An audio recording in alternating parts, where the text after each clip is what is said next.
episode 478 of the Super Ultra Podcast Arcade for December 15th, 2024. I'm one of your hosts, Daniel Nicholson, and with me is my co-host, Dominic Stallworth. What's going on this week, Dominic? All right, so, well, a couple weeks, actually, but yeah, I guess most of the stuff we're going to be talking about is just in 1 week. But yeah, we took a little break, so now we're back, and yeah, I was going to write too, because we got a lot to talk about. Game Awards happened, man, so that's huge, and a lot of stuff happened in sports too. So Major League Baseball, we had some trades and some free agency signings. The biggest one is Juan Soto going to the New York Mets for $765 million for 15 years.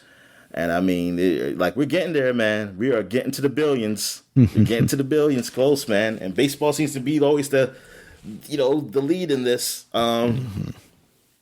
It's crazy. Like, you look at football, it's like, oh man, those guys get injured, don't play as many games, but it's definitely more injury prone. But there's people's like, oh, but there's more players. But then I think, like, well, football doesn't have a farm system. They pay those players in the farm system.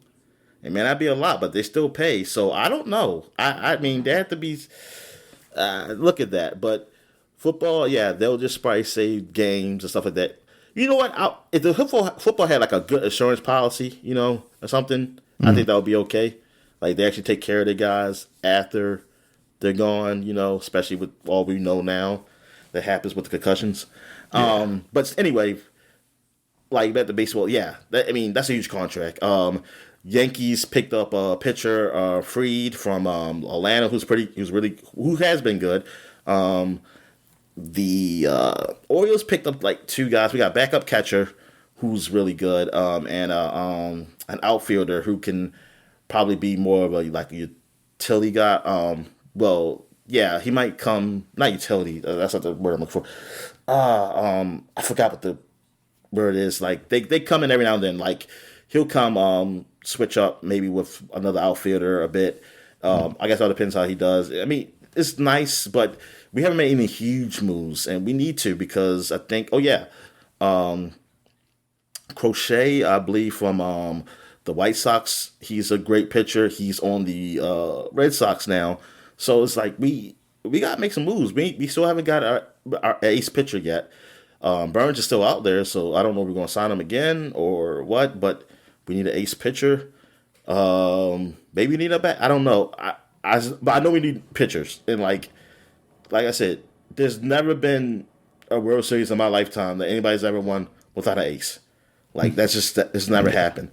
So the only thing is that one of the guys we have will become a ace, like a true ace, or we got to get one, because then we're not going to win. Because right now, with the lineup and staff we have, it will make for a okay season.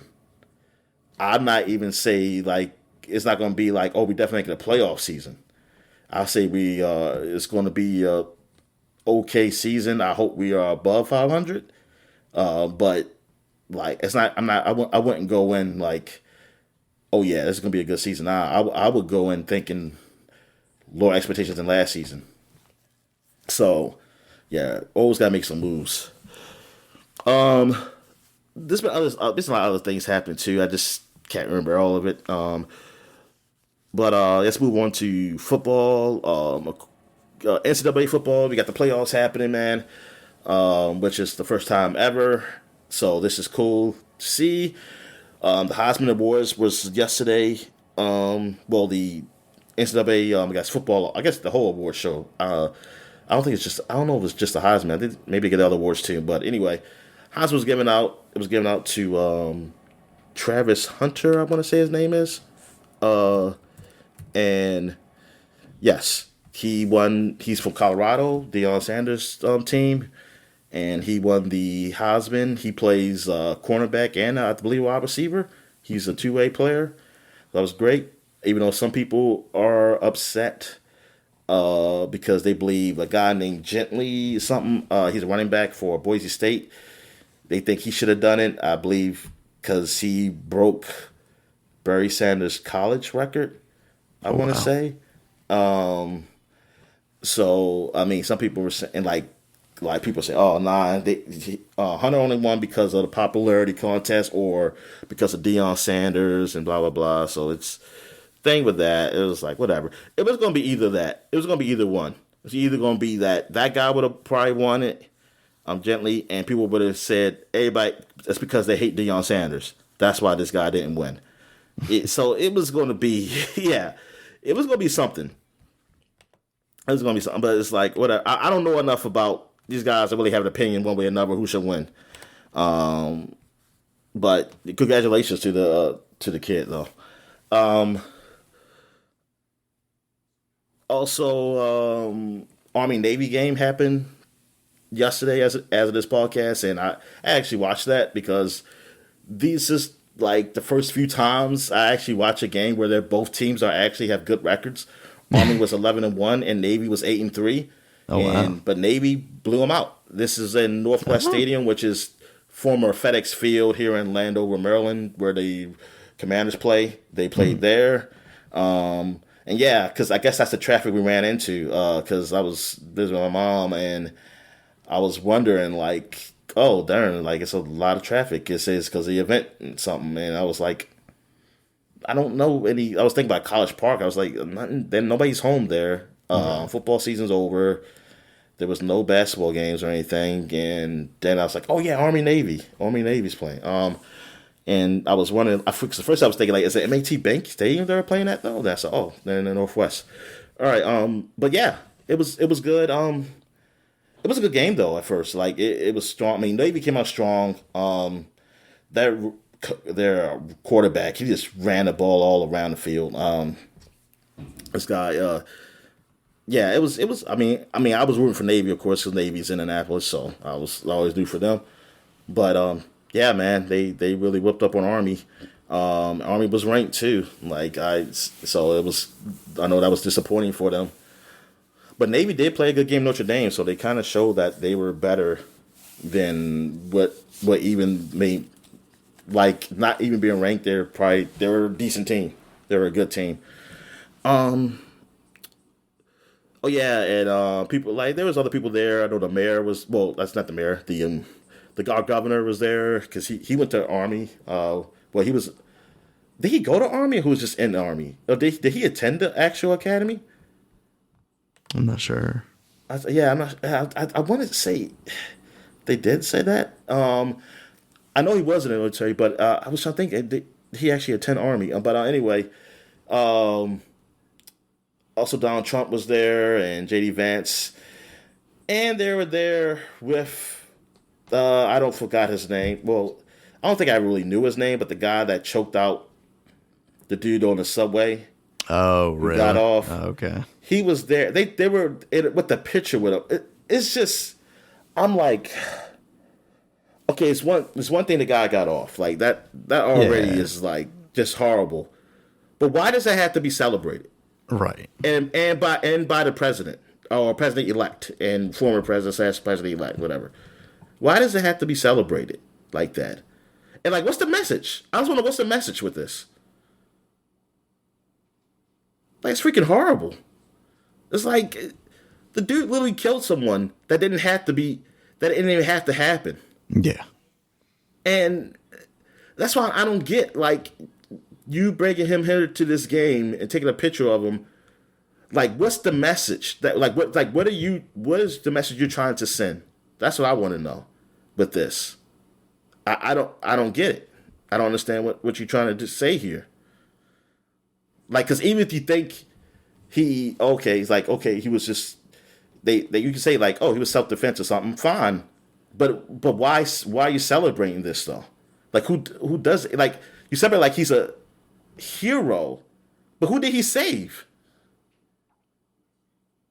That's the thing. He's a hero, but who did he save?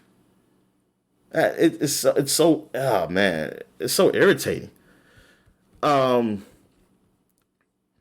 But anyway, yeah, I mean, that kind of ruined it. Like, I don't care about him being the president being there, or any president being there. That mean, it's freaking the military should service shit. Yeah, I mean, that's like the most I think. Like, I watched Army Navy against quite a few of them, because of Like I do like when Navy. Well, definitely when Navy was good. And then if both teams are bad, then it's still good because then at least it's even. like it's like okay, I don't know who's gonna win. So even though both teams are bad, but it's always been like one is really good. Like I remember Navy was doing really good, but Army wasn't. Whatever. Then Army became good. But yeah, I don't. Yeah, that just kind of just ruined it. It's like God darn. I say that's just awful. It's like what the hell. Anyway.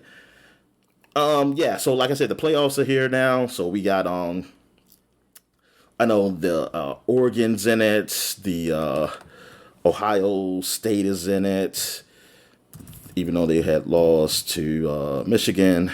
But they only have what? I think that was their second loss or only loss? I forget. They're playing Tennessee. Tennessee's in it. I know Boise. Yeah, Boise State is in it. You got who else is in it? Alabama's not in it, so that's good.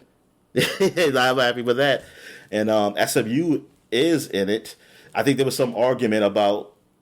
Well, was it an argument about SMU? I think it was SMU getting there and not Alabama. Some people are arguing that maybe SMU was ranked too high. Not so much that they shouldn't got kicked out because they lost in the championship game, but that they got ranked too high that they shouldn't even been in the conversation. That the conversation should have been that they have to win this game to be in the playoffs. Especially, and the person who made that argument, televised anyway, was former Alabama coach Nick Saban. He was like, all right. And I was like, oh, yeah, okay. But Alabama did not make it in, and I was like, yay, that's good. It's like, because I was tired of seeing, I mean, they deserve to get in. But apparently the committee did not think they deserved to get in. So, whatever. Clemson's in there. They're playing Texas. You got Notre Dame playing Indiana State. I mean, not Indiana State. I'm sorry, Indiana. Just Indiana. And you got SMU is playing Penn State. Penn State had lost to Oregon in the Big Ten championship game. Damn, it's so weird that Oregon's in the Big Ten. Oregon comes in. They come in the first time to the Big Ten from the Pac-12 and just win it. They just went and steamrolled everybody. It's like, we're taking over from the West Coast. We're taking over you North Midwesterners. All right, so I think that's it. Yeah, that's it. Oh, NBA. I know the NBA's having. By the time you hear this, the NBA tournament will be over. The early league tournament, whatever it's called. It's, I believe, the championship game is Milwaukee versus the Thunder. The Milwaukee Bucks versus the Oklahoma City Thunder. So, and that's actually a good game. That's a potential finals game. Unlike last year's bullshit, which was the Lakers versus Indiana, where neither team were even going to sniff the finals, and Lakers damn sure shouldn't freaking have won it. That was bullshit. I think that was fixed. Yeah,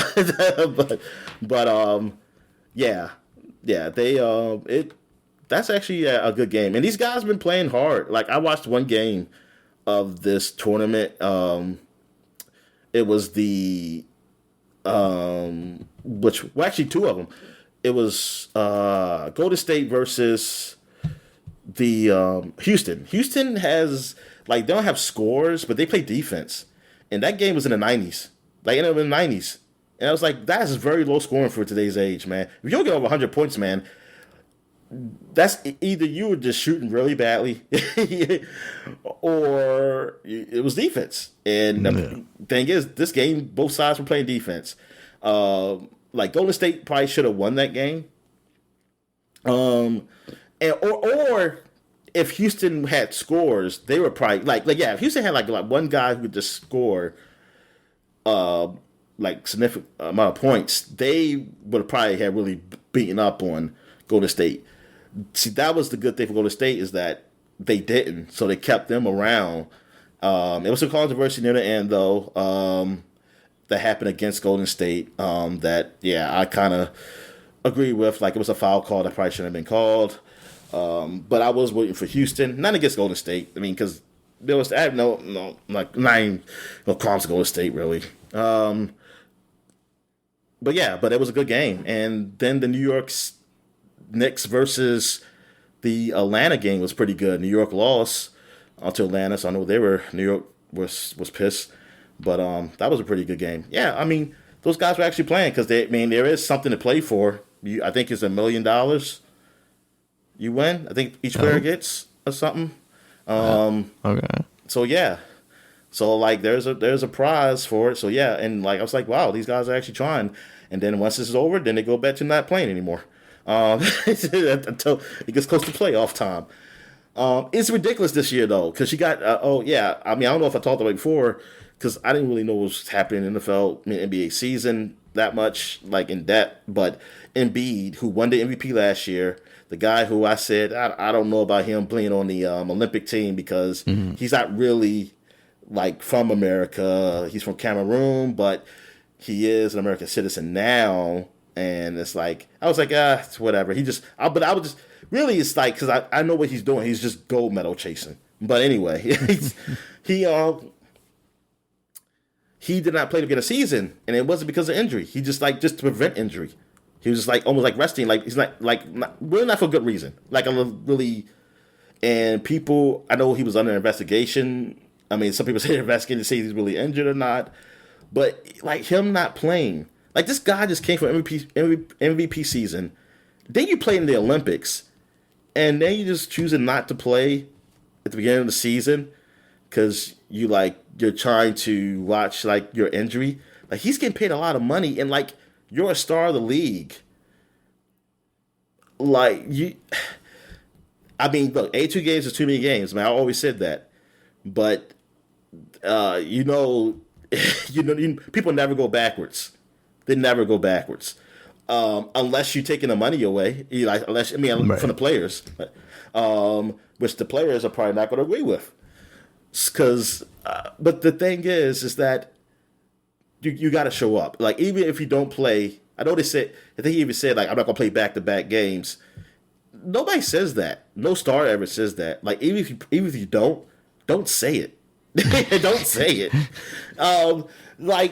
Dude, people pay money for these games. That's the thing, and they don't make them like cheaper. Well, ahead. I mean, sometimes they do. Like eventually, as time goes on, the tickets become cheaper. But if you bought them ahead of time or something, you're not. I don't know the process of that unless they change something. I think that's it. But if you people pay these games and watch these stars like that. This is literally a star-driven league, NBA. It is star-driven, hardcore. It's not team-driven. Like, football can be team-driven. Baseball is definitely team-driven. Yeah. But football, but basketball? Nah, man. You want to see the stars play. It is literally like a celebrity thing, man. And if you got no stars, they ain't not you. Well, you usually watching other teams saying, okay, I hope their stars they're playing. It's ridiculous that the guy who won MVP and people have been arguing, trying to say he's one of the best players in the league, it's not playing. That's like, it's really come to this in the NBA? Are you freaking serious? That's like, god darn. And you know what? And I was talking about how the TNT inside the NBA is going to be coming to ESPN. Mm-hmm. I don't know. Yeah, I don't know if I really want that. I kind of hope, I kind of hope they did die, because I don't want them to be mixed up with, like, I don't want to see Stephen A. Smith with them. That was the good thing, is that I had to see him. now, if I'm going to see him with, like, just even mention with these guys, oh my God, nah. This definitely will not be, this is definitely the last time I watch. I mean, last year technically was the last time I watched. This time I'm kind of spitting through, but I think after this tournament I'm going to be stopped watching, because now I'm not going to see anybody play hard anymore. And the Wizards, well, they did beat the Nuggets. They upset the Nuggets, so they did win their third game. I don't know if they won yesterday or whatever. I know they played. Last time I saw them, they only won 3 games. And they beat the Nuggets when Jokic scored like 56 points. He scored 56 points, and he had like I forgot how many rebounds. I think he had double. I think he almost had 8 assists or something. It was something crazy, like those crazy ass numbers, and they still lost. I was like, wow, that is something. All right, so you got any wrestling news? Not really, mostly just because I'm kind of behind. I did watch last week's Deadline NXT show, and that was a lot of fun. The whole Deadline event, where it's like this Soul Survivor match that Shawn Michaels has come up with, where you have like, I think it's 5 people, and they come in time intervals. Like you start out with 2, and then you have 3 more people eventually come in over the course of like 5 minutes or something like that. But they have a penalty box. So if you get pinned or submitted, you go into the penalty box for like 90 seconds, minute and a half. And it's basically whoever gets the most pinfalls in that time frame. So like, because you're in the penalty box now, you're losing out on opportunities to get pinfalls. Also, if you come in later in the match, you were at a disadvantage. It just adds a lot of like interesting elements to it. And these past few years, they've actually done a pretty good job with it. I think out of all the matches they've done, I think there was one that was kind of a bit of a stinker, but for the most part, it's been really good. And this year they did a men's one and a women's one, and both of them were pretty fantastic. The other matches on the card were kind of not much to talk about, but since these matches, they're 25 minutes each, they're taking up the majority of the card anyway. So yeah, they did, WWE did just have their Saturday night main event last night. I have not gotten a chance to watch that yet, so plan on trying to catch up with that at some point. And yeah, we're going into, I would say, like WrestleMania season, Royal Rumble season. But the big thing that's going to be happening is just that January 6th show for Netflix. That's probably going to be like almost a WrestleMania level show. I'm sure that's probably when we'll see The Rock return. And I'm sure they've just got some big stuff for that, because that's going to be that first Netflix show, and they're trying to prove why they're worth that money, right? So it should be a good time. They should have like a. Oh, go ahead. I was just going to say AEW's leading up to their next event too, but I'm kind of out of the loop on that, so I'm not totally sure. They should have although I will be going to AEW on Wednesday. Sorry. Okay. Yeah. Hurry up. Where is it? Where is it? AEW in DC at the women's NBA. The sports and entertainment arena, I think it is. Yeah. That's a nice little arena. Yeah, I've been a couple of times now for like New Japan stuff, and yeah, it's but nice. Not for the WNBA. No, not for the WNBA. Sorry. Yeah, but it's nice. It doesn't seem like there would be really any bad seed in that place, because it's kind of small enough that it's intimate, as some people. Yeah, I mean, which is good. Like, and I think there are even like people like talking about like for either new baseball stadiums and definitely Tampa Bay, because they really have fans, but they need to do the stadium, but the and even I think even new just stadiums in general outside, like making it more not about the seats, like so many seats, but making it just probably smaller seating, because they get to have be full and more event, like it's more impactful, it looks good. I mean, for the fans there, and television. Yeah, and especially television. I mean, because let's be real, man. The economy, is so bad. I mean, because I look is that you're not going to get these places filled up, and just like because I look at the Orioles Park, they always have right field up top. It's no seats because they shut it off. They just shut it off unless it's like they're playing the Yankees.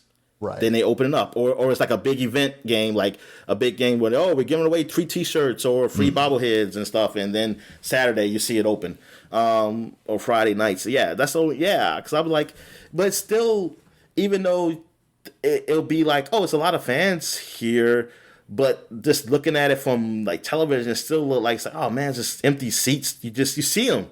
They don't go away. I still see those empty seats, so it doesn't look that good. And I'm like, man, they gotta say it sucks that that's what it is, but I can't blame people. And plus, well, for the Orioles, it's a multiple things because baseball games don't cost a lot compared to basketball and football because there's so many of them. Yeah. But I mean, it's still a convenience thing too. You got to go in the city and stuff like that. That's still adds even if up. You buy cheap baseball tickets. If you're parking down there, you're probably paying more almost in parking than you are in tickets. Oh yeah, you probably definitely are. Like that's probably baseball probably the only time. Yeah, you'll probably actually pay more parking than your ticket. That's probably the only sport that probably does that. Yeah. And maybe Wizards games. Maybe Wizards games do that too, because the Wizards suck. But anyway, but the Orioles have been good for so long too. So you got this, like you already got like the way the economy is now, and then the Orioles have been bad for so long. Yeah, it's gonna take time, and it's just I don't know how that works out for those places. Like you can't compare it to places like Boston and New York. Like Boston, it's not so much that the city's big; it's really just more of the culture for them. They absolutely. It's just a different culture. The baseball is religion next to their saint and whatever. The Irish, who's the Irish saint? I don't know. Potato Man. No, it's whatever. That's not. But they're like it's up there with the Catholics. It's they get the Catholic religion with them, Irish Catholic. But I do like it because when like with WNBA when they did that, when they finally had opened that up, it was like that's good for WNBA because you're not going to get them to fill up Capital One Arena unless it's Caitlin Clark there, which they did. Yeah. They did move it there, but and it makes it. I like to hear the crowd. I hate when I hear echo in a professional game. I don't like that. I was like, oh man. And the the DC United field, like for the XFL, well UFL, whatever it's called now. I like it. I like that because it's not big like Northwest Stadium is, but it's more intimate. So like when the crowds come, because you're not going to get a huge crowd for an XFL game, UFL game, but it was loud because the stadium holds so many seats and it's compact. So it's like, that's good for this. That's good for that type of environment. Okay. Oh darn! See, I was going to say like, I was saying that WWE. I'm surprised they don't do like a senior league. Like they have for golf and I think it's golf. Who else do seniors? I know another sport do seniors, but I think golf is only one. Maybe bowling. Maybe bowling does seniors. I'm surprised wrestling just don't because they have these old wrestlers up here anyway. Yeah, they might as well have league is called WrestleMania, Dominic, and the old people always go over. That's the problem. Yeah, I'm sorry. It needs to be a senior league or something like that, man. Where they can figure out something where it can at least be entertaining. I don't want to see because it's just so unreal. I mean, I know wrestling is not like the overall thing. It's just a show. But come on, man. Seeing a guy who's in his 20s or even 30s, early 30s, going against a guy who's in his 50s, like go 6. It's like, come on, man. I don't want to see that. I don't want to see that. So you're telling me you're not excited for this Bill Goldberg match that's upcoming in the future, Dominic? Oh my God, no.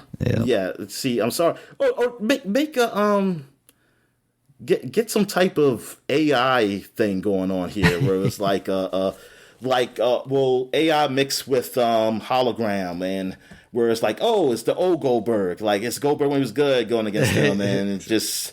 I mean, all predetermined anyway. So you might. So well, that was go the ahead. Thing is, like, they actually came up with some creative stuff during the pandemic, like the Undertaker's match with AJ when they were doing like the boneyard match. Yeah. Like, do some stuff cool. like that. You don't, especially now you have this Netflix deal. Like, come up with more content. It doesn't all have to be live content. yeah. Say, oh, they got this special match here at the Grand Canyon or something like that, and somebody, Exactly. whoever, they have to throw a ball, throw a ball off the cliff.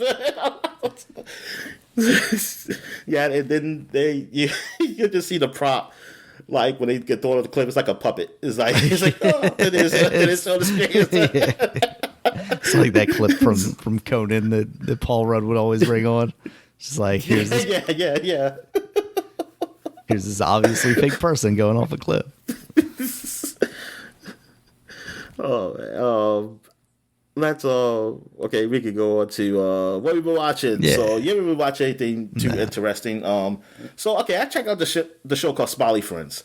Now it's a show I seen on HBO Max, but I never clicked on it. I always just thought of it as Adult Swim, one of those nasty Adult Swim shows. Okay. I mean, like they like it's not my cup of tea. Like Tim and Eric and stuff like that. I like Aqua Teen Hunger Force, which. It was Aqua Teen had its time. Like it was some episodes was funny, but then I was like, I just stopped. But this show, it's almost like it's like those type of really weird Adult Swim shows with actually funny writing in it. And the guy I know the guy who was a guest star, and I think he's even appeared like just in a clip. The guy from Red Letter Media, the lead guy, he talked for one of the characters in the first episode, and it's about these people who work at this like some kind of place where they're supposed to help make people smile, almost like some type of social work or something, and they help people smile. That's what they do. That's their job, but it's just really kooky and crazy. I think these guys are Australian or whatever. But I don't know where the show supposed to take place at though. Probably some weird Americana place or something like that. But the way they talk to each other and do things is just funny. It's actually pretty funny, and I was like, yeah, this is actually all right. And each episode's only like less than probably 15 minutes, so they're quick. And like the seasons, I think it goes like what, maybe 10, 13 episodes. I don't know. It's only been 2 seasons, but yeah, it was I was like surprised how much I actually liked it. And like one of my favorite episodes is the Brazil one. Like it was just like I believe it's the final episode of either the final episode of season 1 or the first episode of season 2. I forget. But like it because it's like how they talk to each other is kind of realistic and it's funny. Yeah, it's pretty good. I like the dialogue, the interactions with themselves. And like these guys, they're not humans, and not like these are all. I don't know what they are. Some type of creation, like well, I think one of them even says like he's some homunculus or whatever. Another guy said when I was a little tadpole, so I'm guessing he's some type of amphibian. I don't know, but he doesn't look like it. He just got a weird purple head. He's short, purple, with some big eyes. But yeah. But the boss is like this old man. He's crazy. I mean, it's funny. It's a pretty funny show. Also, I finally watched the latest season, or I don't know how to even describe these events on Demon Slayer, the latest arc. And this is the one before next year when they're going to have a 3-part movie. That's going to be the ending of the show. And this was good. I mean, like this arc is not a total lot of action or nothing. It's really just him training up to fight, for them to fight against the demons or whatever. But I mean, it was fun. Like I enjoyed it. I mean, it's a good show. Like this overall, but the overall series, like the overall series is really good. Like it's a really good series. It has its like the animation's done really well. The story is pretty good about like how these demons are, and also it gets personal with each demon. Like you know what they're human because they're all the demons are former humans. And then like how they turned and what happened in the past lives, stuff like that. It's pretty good. It got some really funny moments. My favorite character is what's his name, Najitsu or Genitsu? I forget. He's the coward. He's my favorite character because because I mean, even though some people say, "Oh, I hate him because he's always screaming and yelling and scared or something," but when he faints, he goes to another persona where he's just badass, and like he just like that's what he killed. And he doesn't know it's that like he one time he wakes up, he think like the guy he was protecting saved him. He said, "Oh, you saved us," or something like that. No, but no, but I like his coward side. I think he's funny. I just like how he gets scared of these demons and like because he always says like what you were thinking. Like it was one demon like. It just looks so weird. It's like a spider head or whatever. And he was like, "Oh my god!" It's like, what the hell am I even looking at? It's like, what am I looking at? He just scared as hell. And like yeah, and that's why I really liked him. Yeah, and the other big thing with this is that the main character has a sister. She has been transformed to a demon, but she doesn't kill people. He has to put this thing around her mouth so it can help. Like, for she won't attempt to kill you, but she doesn't even try to, like even claw at you. But thing is, she still has. I mean, she had those urges still, demon tendencies. Yeah, but when he put the this bamboo whatever thing to put over her mouth, where she just gnaws on it, she's all right. And I think somebody his former master or whatever hypnotized her to only attack other demons and stuff like that. So, and she's powerful, but but I mean, this is spoilery. And like the arc before this one, she was able to come out during the day. Like demons can't come out during the day, but something happened to her where she was able to survive coming out in the day, and that's what the main antagonist, he wants that. He wants that power. So he definitely wants her. Like that's what he was going after her. So and the ending of this arc really, it leads up to what next year's movie supposed to be, which, man, like, because a lot of people keep talking about, because the comics, I don't know when the comics ended, but I always heard rumors about like Infinity Castle. Say Infinity Castle is going to be great. And like the Infinite Castle, whatever it's called, it's like this realm where it's just like an endless room of like rooms and doors of like the old Japanese style rooms and doors, sliding doors and everything. It's just like a big place, and how they animate it looks real nice. It's like computer generated, but like you can walk in, like you can seem like you're walking on the ceiling or walking on the side. Of, like it's really almost like a Japanese version of what's that painting is. What's the painting called? The one where you walk on the stairs upside like down. The MC Escher painting. Yeah, it's like a Japanese MC Escher shit. But that's where the final battles happen. Like it's these fights that's going to happen there. Oh, cool. Between all the what they call them, Hishawa, whatever. The Demon Slayers, versus the demons, and yeah, so that should be really great. Yeah, so that's all I watched. So I guess we get to what we were playing. So let me get through that real quick. Metaphor ReFantazio, I've been playing that game. That game is great. Like I'm really like into it. Like this is the only game I want to play right now.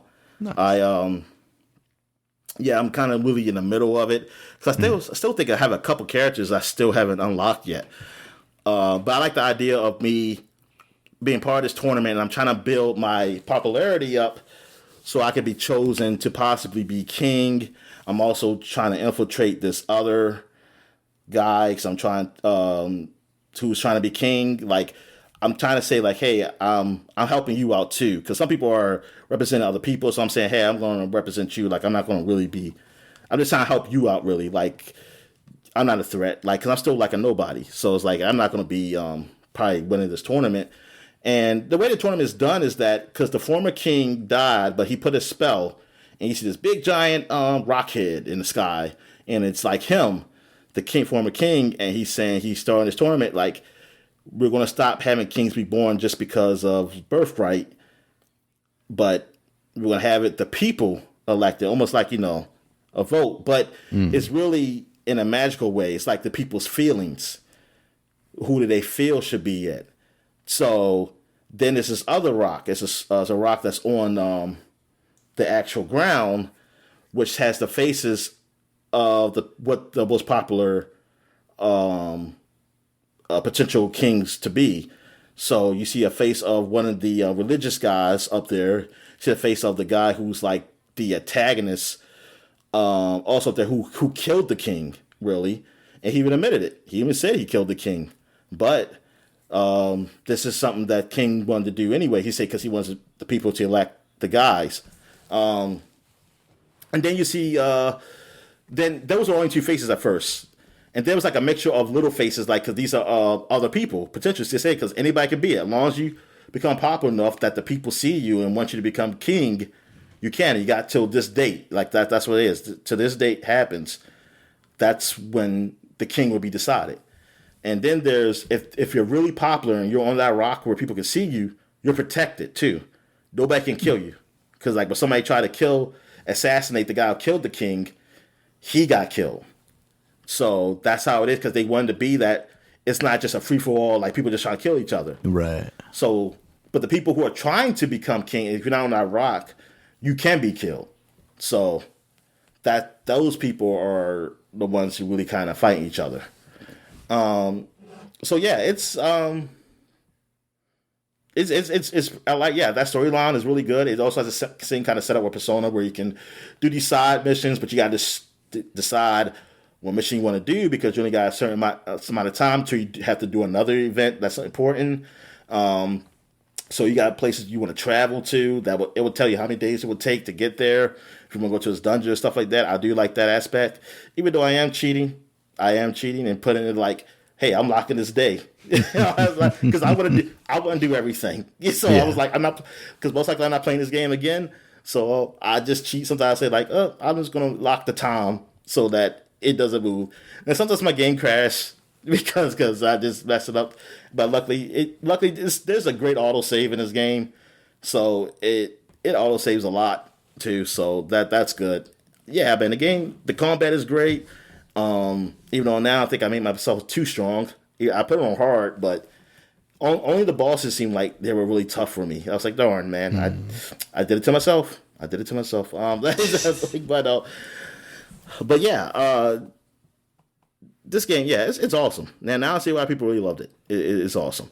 I played a little bit of Soul Weaver. I picked that up, The Legacy of Kain, the remastered, just to try it out.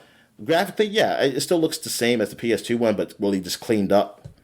So it's just funny how in the PlayStation 2 era or PlayStation era games, when you clean them up, like it's like, okay, I can see everything now. There's nothing. Like, it's empty. It's freaking empty. Yeah, but with this game it's like almost like a two world kind of thing where you can like a dark, well, I guess, I don't know, spiritual world or whatever, and then the normal world. Because apparently you was a loyal servant of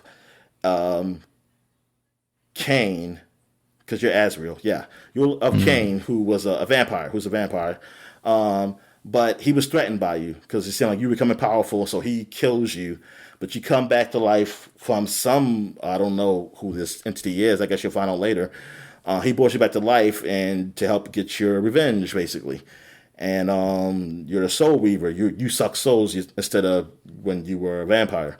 But you can go through the soul realm and that realm and the real realm, and like certain puzzles work that way. Because it's like, oh yeah, I'm not strong enough to push this blocks. I can't push this like big square whatever stone thing in the soul realm, but I can do it in the regular realm. So and things of that nature. The battle system, I'm having a little hard time controls with that, learning that, but now I got it. But I mean, it's not great, but I've understand it now. Is that just how to lock results of how old the game is, or is... Yeah, probably so. I just think like control wise, yeah. Like just trying to lock on and to fight the people. But I mean, it's okay. Like it's not put like this. It's not like I like it. Like let's say like I really go for the battles. But yeah. But the game, it doesn't seem like you do that a lot though. You're not totally fighting a whole lot. But yeah, so I'm just at the early stage of that game. Maybe I'll get back into it after I finish Re Fantasio, so Metaphor. So we'll see. I did try that Mighty Morphin Power Rangers game that just came out. I mean, it's nostalgic. It's based off the characters that we used to look at when we were young. Yeah. But the game controls they're not tight at all. Like it looks really good. It's so much potential, like the Ninja Turtles game. But yeah, it's just they feel like every time I want to do a move or like when I'm attacking, it doesn't feel like it happens right away, like where I want it to, and just I feel like I'm always going to get hit. Like I almost is avoidance of that, and I definitely don't like the dino stages when you're kind of running like you're behind you got the behind view of the dinosaur and you're kind of running forward, trying to dodge stuff. I wasn't really into that. Yeah, I didn't really get far enough to be in the Zord to fight yet. So I don't know how that is, but yeah, I see why there's low scores for this game now. I see some reasons. I never read any reviews yet for the game, but I was looking at the scores like, oh, darn. And then, like I said, darn, I was really hoping it had that same work done, just like it. I mean, it was done like the Ninja Turtles game or the Streets of Rage and stuff like that. And it feels like it's probably closer to Battletoads or something. Yeah, that's not good. No. Then what else we have here? Outer Worlds. Yeah, I've been playing some Outer Worlds on the PS5. Yeah, because I've been playing remote play with it. Because I kind of wanted to play that game again. I always said I was going to play it again, and like because of the DLC and stuff. So this is Spacer's Choice, and they also added things into that version, which I forgot it was some quality of life stuff and something with graphics and stuff like that too. But I'm still at the beginning stages of that. I'm still at the first planet, trying to get that power regulator or something for my ship. Go to the game, and I just remember like just how this game was just more comical than like your traditional Bethesda game, and I do like that, like how it doesn't really take itself too seriously, and people are funny like this and stuff like that. So I do like that about this game.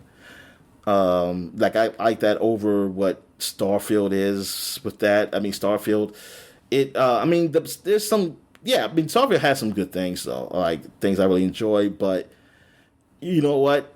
The tightness of Outer Worlds, I really give it credit for. Like Starfield, it feels like really big, but it's a lot of nothing. You know, I mean, technically it is a lot to do, but it's like, do you care to do it? That's what it is. It's like really like yeah, I can go on this planet and look for items and knickknacks and stuff, but is it worth it? Is it really like? Is it worth my time? There's no story here or anything, nothing like that. It's just like whatever. But Outer Worlds, they make it. I like these kind of short RPGs, like 20 hours at most. That's good for me. Like at 20, I believe 20 hours at most, even with doing some extra things without not including DLC, but I think that's a good amount, man. Like for RPG, like once you get to that 30-hour to 50, or some people say, oh, I'm on 100 hours. It's like, dude, man, it's like, you know what? I did too, but I also was young, and life was like so far away from me. Like like it was like, hey, my adult years are still a long way from here. So I got time to do anything. Like I ain't got time for that. I ain't got time to do these games that long. All right, so we can talk about this game. I only played very little indie. You probably played more than I did, but yeah. So indie has finally come out for the Xbox. So how you like it? I think it's pretty cool so far. You start out kind of doing this flashback sequence from Raiders of the Lost Ark, and I think it works. The third, like going into the third person stuff doesn't doesn't necessarily break the immersion for me, because I think if from a gameplay standpoint, it definitely is an improvement over you just like staring at a wall as you're climbing up a ladder or something like that. But it definitely kind of, it just, I don't know, it's weird. But visually it looks good. It runs decently well on my computer. I was having trouble with it getting it started so you did? at first. Yeah, I was trying to wonder if you was running the computer or not. Oh, because then I might try it then. Because I just been playing it on streaming. Yeah, I've got, most things are on low and everything, but it looks okay still. And it is the frame rate seems to be holding up pretty well. I think I need to turn off motion blur. I don't know why all these games turn on motion blur, and I think that might be one of those things that kind of makes me sick when I'm always turn on. I think recently I've been keeping it on just to see, like, curiosity of, like, I was like, why do I usually turn off motion blur? I mean, even on consoles, I was like, let me just play with motion blur and see something, and then I turn it off, and I don't know what I did. I don't know what the hell the difference is. Like, I don't know. I mean, I think it's the way you move and it kind of blurs, I guess. Yeah, it's mostly if you're like panning left and right real quick, it'll blur. But it's like, why do I want that? Yeah. Yeah, I think they're trying to like imitate, the fidelity of your eyes as you're moving around. But I feel like I try and leave it on because it's an artistic choice that they're making, and that's the way they want you to see the game. Yeah, but yeah, exactly. It doesn't really seem like it adds to my experience. So yeah, I think that might be something on my PC. I definitely got. I mean, I don't have to, but I mean, it depends on the game. I turn it off. It's one of those factors. Yeah. So I was like, oh yeah, I turn you off and turn everything else down, and just make it all look like fuzzy and. Like the anti-aliasing down, and everything is just all like sharp. I mean, it's not even sharp. It's like, it's just, well, I don't know how you describe it. It's kind of like fuzzy kind of look, PlayStation 2 kind of look there, or something like that. It's just, well, I used to get jealous. I used to get jealous of Xbox having it, or GameCube. I said, that's bullshit. Why can't we have it? But go ahead. So I've only had one like combat encounter. Well, I mean, I guess technically two, because there's this kind of like more story motivated thing right at the beginning, and then once you get dropped into the next level, if you think you're going to go up and meet that person, and then they go, "Hey, what are you doing here?" They find yourself having to fight that guy. So that stuff seems fine. From what I've heard, like for the most part, you're not really getting into combat, and especially like gunplay much at all in this game. So I think that's fine. I've gotten a little taste of like the puzzle stuff, and if that's where they're like mostly leaning in this game, I think that'll be really cool. This game sucks in that, Daniel, because Uncharted, man, you killed armies. Yes, you did. Yeah, so I think Troy Baker does a good job of recreating a Harrison Ford voice. Obviously, they have Harrison Ford's face in there, and that looks perfectly fine. There's obviously some weird uncanny valley-ness to it because it is still a video game, but I think they do a good job of portraying his face there. I'm not super deep into it. I'm about 40 minutes in. I got through the opening tutorial kind of stuff and the first, like, you go back to the college portion, but now I'm traveling to the Vatican, and I hear this is where it kind of like really opens up. I'm interested to see what Da Vinci Code, how it actually like deals with being an open world thing. Sorry, what was that? What was the other one called? It wasn't Da Vinci Code. I mean, the other book he wrote, because he was actually in the Vatican. Yeah, I think it was Angels and Demons is the actual Vatican. Yeah. Maybe it's that one, or there's another one too. Man, now if only we can get a game where he plays that guy, but they use the likeness from the movie. They didn't do a game? Tom Hanks. They didn't do no game. I think they did a game. But they need it with Tom Hanks' likeness, Dominic. It was Angel of Darkness. I think that was Troy one Baker of needs those. to do his voice too. Is Angel of Darkness based on a Dan Brown book, the Tomb Raider? No, I don't think That's so. not based on. No, okay. I don't think so. Maybe this remastered one, they'll take some cues from that. But yeah, I definitely see the potential here. I mean, obviously, people were starting to talk about this like it's game of the year material. So I want to spend a decent amount of time with this, whether I end up liking it or not, just to see, give it a chance. Especially it's on Game Pass. It's Xbox's biggest game this year. So gonna put some time into it. Wasn't there another game that came out this year for Xbox? Flight Simulator. Yes, not Heavenly Sword. So what's another one? The head in that goes in the head lady. Oh yeah. Yeah, that came out this year. Senua Saga. Yeah, Senua. Yeah. And I felt like I needed to play some of that, and then just like everybody was so down on that game that I just. Well, I was playing the first one, and then I just stopped, and that's the other problem is I haven't played that first game too, so I don't know if jumping into this one is necessarily going to do much. Well, just tell yourself you played it and it was a great game. I really like that first game. I should play the second game. Yeah, build your own world, Daniel. That's what these people do on Twitter, apparently, because I don't know what road they be talking about when they be saying things happen. So I'm like, all you got to do is construct the narrative and then just start believing it, Dominic. Yeah. So how are you feeling about this game so far? Well, the only part I got to was the museum after the guy who, God rest his soul, Candyman, chokes you. Tony Todd. Yeah. And I was like, man, Tony Todd I don't remember him being that big. And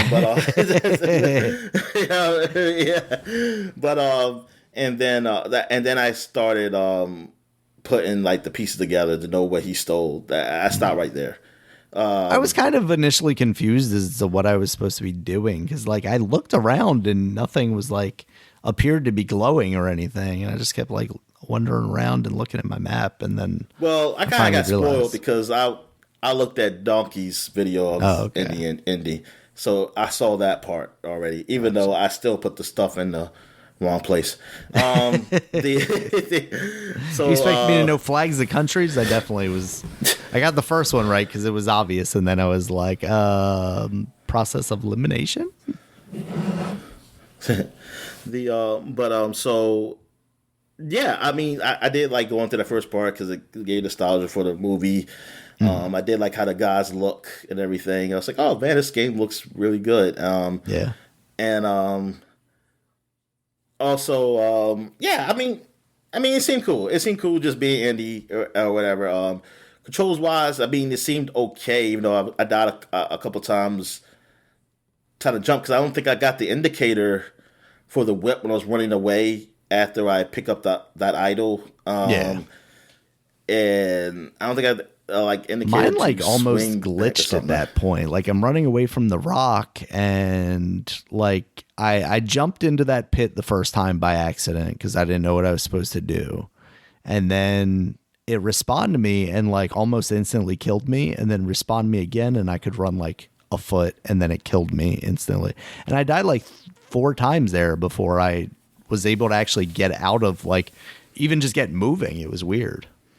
Oh, okay. So maybe it was a glitch because, like I said, I didn't get an indicator. It's like, what am I supposed to do? And then it was like, I just fell. I was like, oh. Well, I think no, that wasn't it. I think it was going forward, running away because you're supposed to just jump. But going forward, I think it's supposed to be RB, but it didn't show up for me. So I just kind of like, whoop, and just went down straight down. But no, I mean, yeah, I mean, from what I hear from people saying now, what you're saying, yeah, I do want to play through this because it seems a pretty exciting game. Yeah. Because I honestly was not really excited for this game. Like, I mean, not thinking it was going to be bad. It's just that I was thought like, oh, this is nice. I like the idea that it was available, but I didn't really care to really play it. And that is out. I mean, I care more. I'm still not there because right now I'm playing Metaphor. Like, I want to play some Metaphor.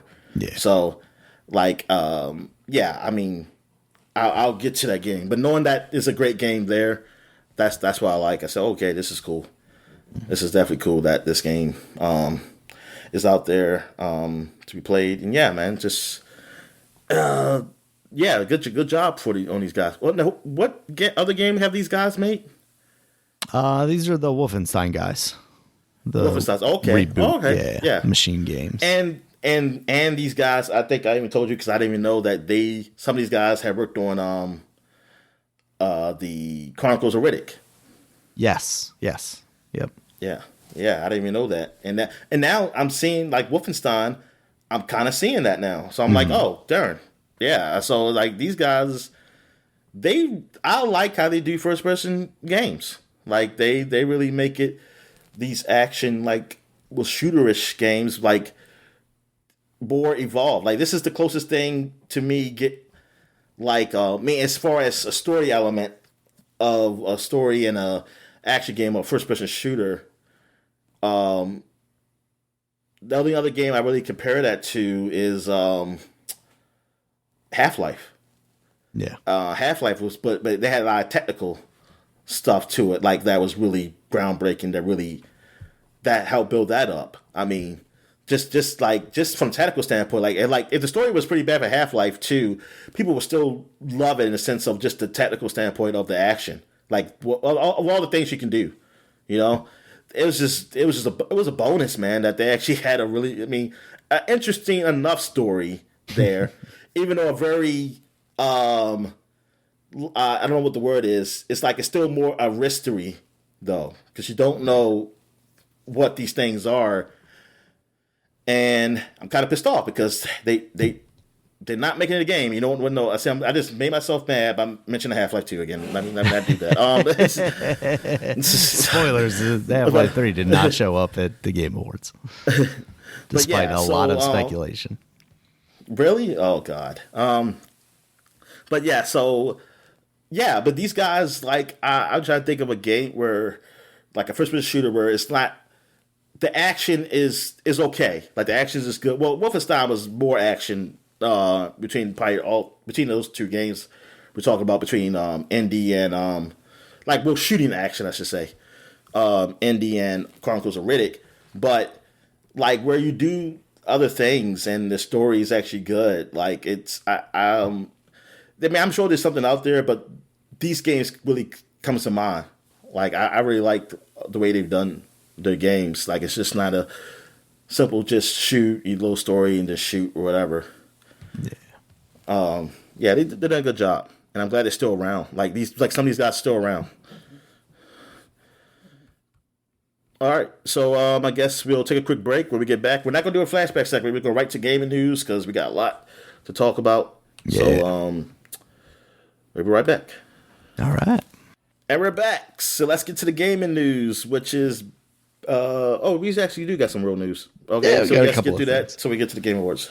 Yeah, so first up, itch.io was offline for a while thanks to Funko. The Funko Pop people. Apparently, they have a service called Brand Shield that they use to basically protect their licensed properties. And apparently it uses AI to report offenders, and itch.io somehow got, swept up into that, and they sent a false report to itch.io's registrar, and they took them down. It's all been restored now. Funko and Brand Shield are neither taking blame for this. Really? Yeah, neither. Both of them are like, it's the registrar's fault. Like they let us make this false report, basically. Whatever, man. They could give them some like free Funko Pops or something like that. Exactly. Yeah. But when I first saw this story, I was like, oh man, like is itch.io finally getting hit? Because like you look at itch.io and there are some like homemade games on there that are definitely using some properties that maybe would not be happy about that. So I wasn't like entirely surprised before I found out that it was like a false report thing. So that was kind of crazy couple hours. I'm trying to think of what itch.io is. It's And a I don't. host for I can't indie think of it. games, mostly. Oh, okay. Yeah, you find a lot of like self-published indie games there. And then in some other news before we get into this Game Awards stuff, Dominic, the cat is out of the bag. Like Nintendo has officially said that they're working on the successor to the Nintendo Switch. But we have not gotten a reveal of that system yet. But that has not stopped accessory makers from just showing off their new accessories for this thing at this point. I actually got Yeah. an email last week from Satisfy, who makes a grip for the Nintendo Switch, which I like a lot for playing in handheld mode. For the Zen Grip 2, which is for the next generation Nintendo platform. They didn't call it the Switch 2, but they just, they said, hey, pre-order What for What does it look like? basically spring. It looks like the same thing. The Zen Grip looks the same, and the Switch 2 effectively looks the same from everything that we've seen so far. Just a little bit bigger. And then, of course, the big thing that everybody's going on about is that the Joy-Cons will attach via like magnets instead of a rail system. And I was kind of looking around the internet, like I was like, are people talking about this? And then the next day I started seeing more posts on Reddit and stuff about, because it almost feels like, oh, they're just like leaking Nintendo stuff at this point. And then just a couple of days ago, D-Brand, who is a very big, player in the skins and now they're also doing like real accessories. They did the dark plates for the PlayStation, and they've also done what they call Project Kill Switch, which is like this case for the Steam Deck. And they are showing off now their kill switch for the Switch 2, which they are just referring to as the Switch 2. They said they have actual dimensions and they are working off of them to make these things. It's not speculation, because even for me, I was like, this Satisfy thing, like they're like, oh, we're starting to hear rumblings of this stuff. We're going to say, pre-order now, but they aren't actually producing these things right now. They can wait until it's officially revealed and they can get their hands on one to actually produce the thing. And then, all the people that pre-ordered will eventually get one. But it sounds like these things are actually, these companies are getting their hands on these things. There was actually a post on the Switch 2 subreddit, I think last night or today, basically saying there's a source that is saying that they have their hands on a final version of the Switch 2, and providing details for that. And they seemingly have gotten moderator approved. They sent whatever proof they have to the moderators, because they said they weren't going to share any proof until Christmas. And, they don't want to get caught, basically. They're afraid that whatever information they have might lead back to them. And obviously Nintendo would not be huge on that. But it sounds like it's effectively just a slightly bigger Switch, bigger screen, got the magnetic controller situation going on, bigger buttons and bigger sticks, it sounds like also, which will be nice, I think, from a comfortability standpoint. And unfortunately, an LCD screen. It also sounds like it's going to come in 3 different colors. Black, white, and a MK9 themed one, which they don't specify what that means, but there's a lot of speculation that is a Mortal Kombat 9, obviously. No, a Mario Kart 9 themed Switch 2. So that's our first indication of what launch titles we might see with this. There's a lot of speculation going around, we might see a Mario game with this, because it's not been since Bowser's Fury that mainline Mario team has released something new. It could be a big launch, lineup for the Switch. I know a lot of people have speculated, games like Elden Ring, being there at launch. Hi-Fi Rush, you could finally see that on the Switch. Switch 2. There was some there was some talk about, maybe an announcement from Nintendo at the Game Awards, because there was a lot of like, there are going to be big announcements there. That's why I said earlier people were speculating Half-Life 3. At this point, I don't know. The rumors are saying, this thing launches like somewhere in the spring, possibly even as late as like June, July, and obviously we have to see an announcement relatively soon if that's going to be the case.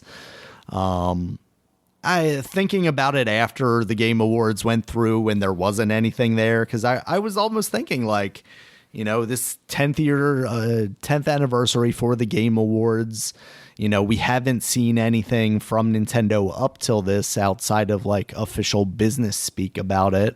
Like maybe Keighley was actually able to convince them to like, hey, give me the exclusive reveal on this thing. And then I'm thinking about it like during the show, and I'm like, Nintendo doesn't want to like try and compete in the news cycle with all of this other stuff that comes out of there, even though it's not really competing. Nintendo is going to be like the dominant story coming out of it. But then you think about it and it's like, you also don't want to announce this thing like mere weeks before Christmas. Like you've just had people buy or are still buying Nintendo Switches to give to people as gifts during Christmas. And you don't want those kids or those adults or whoever, those people, those recipients, you don't want them opening that up on Christmas morning and going, oh, did you hear that the Switch 2 was just announced? I'm not going to have fun with this thing now. And then they throw it at the guy who gave them the gift or whatever. Exactly. Like, I don't want this. Yeah.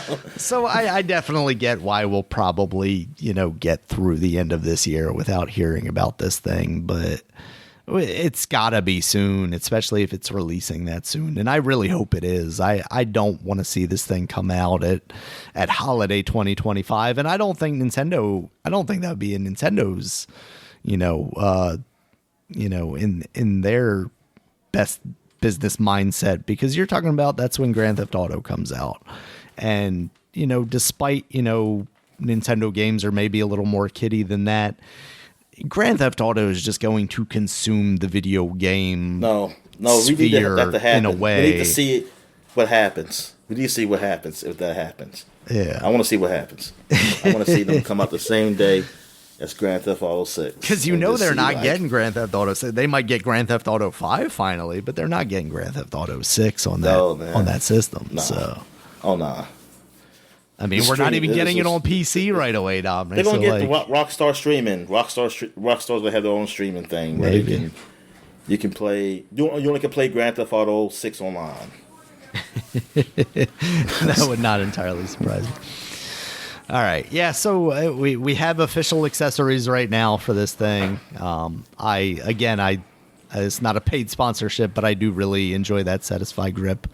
So I'm hoping to check that out whenever they actually. I feel like I'm not going to put money down on a grip before I even see this console, because I don't know, I'm pretty sold on the console at this point, even having not seen anything. But it's like, again, you buy a Ferrari jacket or something before you get the Ferrari. Exactly. It's like, see, that's it helps me it leads me up to it. It's like, I have to get a Ferrari now. Exactly. I got the jacket. It's right here. One of these days I will also own a Ferrari. All right, that is our latest in the world of Switch 2 and news and or rumors. I mean, we actually do have news now because we have these companies actually saying stuff about it, but still nothing from Nintendo. All right, on to the Game Awards, Dominic. Some of this stuff is from the pre-show. Ninja Gaiden Ragebound. I actually missed this originally because I tuned into... These aren't the awards, actually. These are just what people really care about. Yeah, the news. The announcements. So Ninja Gaiden Ragebound. This is a new side-scrolling 2D Ninja Gaiden game coming out in summer of 2025. It looks pretty cool from what we have seen of it. I am all here. What does it look for like what kind of graphics we talking here? Kind of like what's the game I'm trying to think of? Almost like a Shank, almost like anime mixed with like a Flash style, simplistic, not pixel art, but just kind of smooth, clean kind of graphics. Yeah. It's like, yeah, exactly. It's not like cartoon, like exactly like Shank or even some other games that have used that, but it's also not too pixel arty. It's almost like if there was something, because it's almost like too good for even a PS1, maybe. I don't know. Like, it's definitely too clean maybe, for a PS1. Yeah, it's too clean for a PS1. It's probably more PS2 ish, like kind of like look. It looks like It reminds really me of good. The Messenger. That's what it is. Okay. Okay. A game that's like they took inspiration from a Super Nintendo game, and then they were like, we're gonna take this to the next logical conclusion, basically, and make it look as good as possible. Yeah, because like some of that stuff on the PlayStation, like they were so focused on making things in 3D that like the people that were making 2D games didn't really care all that much. Obviously, Symphony of the Night is kind of a outlier, but even this I think looks cleaner than like a Symphony of the Night game. All right, Dominic. Next up was Slay the Spire 2. They showed a gameplay trailer of that. I believe we knew that was coming already. That first game is very popular. So that's cool if people are looking for a new one of those. Midnight Murder Club, they're doing a beta for their crossplay, and that's coming to early access in 2025. This is very much one of these games that's popular now, like the Phasmophobias, where you're doing like a multiplayer thing, but it's kind of like for streamers, like you're kind of doing the hijinks of it. It's very much like you're playing with friends, but you can't necessarily talk to each other unless you're in proximity with each other, like almost in Among Us too, where it's like you're playing with your friends, you're kind of having fun, you're in this like Clue style house, there's traps and stuff like that, but you're also trying to like sneak around and kill each other. After that, they showed off Thick as Thieves. This is a new game from Warren Spector, Deus Ex guy, an immersive sim, basically set in an online multiplayer universe. You're basically being able to do like Dishonored style things, but against people. It looks like you're competing to kind of like almost do heists and things of that nature. Yeah, I'm curious about this. Yeah. Yeah, and I'm surprised Phil Spector is really getting into the gaming space like this. not Phil Spector. No. Definitely not allowing him to get into the game. All right, next up, Dominic, Shadow Labyrinth. This game looked kind of neat. It looks like, describing it as an action platformer, it looks very much Metroidvania-ish. But there's a Pac-Man spin to it, because you're this person, and then there's a little Pac-Man guy following behind you, and then in these moments you turn into the Pac-Man or you get transported into the Pac-Man, and then he follows the dots around the platforms, and then there's like a weird organic looking evil Pac-Man. There's a lot going on. I heard this was based around the Level Up, I think it's called, the Amazon show. There's a Pac-Man episode of that, and maybe this has ties to that. So I need to get around to checking that out, because there are at least a few of the episodes up of that now. But yeah, this definitely has my interest. Yeah, like I'm curious, like with the Pac-Man thing there, like what does that mean? They ain't say nothing, right? So it's, I'm glad they're keeping it close to the chest if it means anything at all. But yeah, I want to like, will it be like, oh, this is the serious universe of Namco games? And I'm trying to think of another Namco game. I want the character to take off its cloak, and it turns out it's Miss Pac-Man underneath. I'm trying to think what other Namco like game, old Namco game character is there? Is there? I mean, or like wasn't, I don't know, Galaxstar? One of those flying ship games? I know Dig they Dug, had one Dominic. of them. We could get a Dark Dig Dug reboot.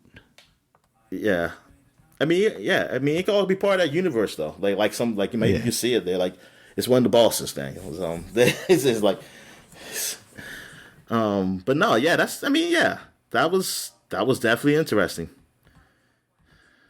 After that, they showed off Rematch, which is an online soccer game, but it looks a lot more fun. Like, it looks almost like Rocket League with humans. I was kind of getting like the Mario Strikers or that Sega one from the GameCube back in the day, kind of vibes from it, like over the top. That's coming out summer 2025. What's it called? I don't remember this. Rematch. Oh, okay. Yeah, check that out because it really does look cool for a soccer game. Although there's also moments where they're using their hands, so I don't know if it's totally soccer or not. Yeah, they're doing it wrong. I mean, the only time you use your hands is studio behind Sifu. Apparently, I did not realize that. You ain't tell for the bun. That should have gave it away. I guess the person that I'm seeing use their hands is just the goalie, so that actually makes sense. Oh, okay.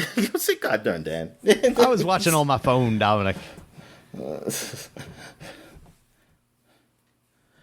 Yeah, he was the goalie. Okay, yeah, because that person just hit it with their head. I thought maybe they had hit it then.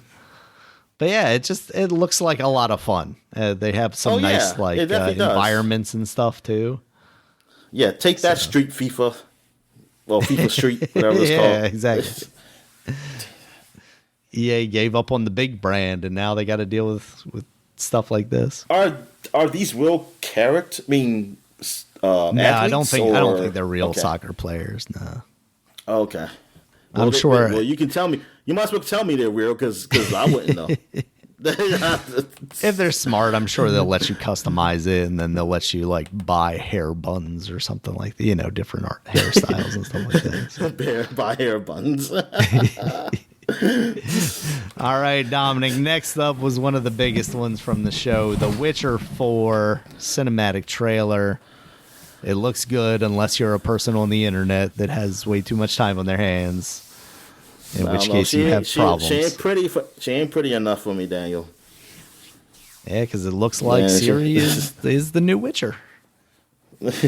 Yeah, so that's interesting. Like I said, from a story standpoint, they said she couldn't become a Witcher. She couldn't really go through the trials because of her elder blood. So I wonder what's the story behind that. Or is she like a Witcher in the normal Witcher sense or some other kind of way? I don't know. Mm-hmm. So, man, this is cool. I mean, this is cool that you get to play as her. I know some people, they did want it to be either further in the past, like away from the timeline, just before it can do something totally different or whatever. I can understand that. But, I mean, these guys, man, they knock out apart so far for all the games they made.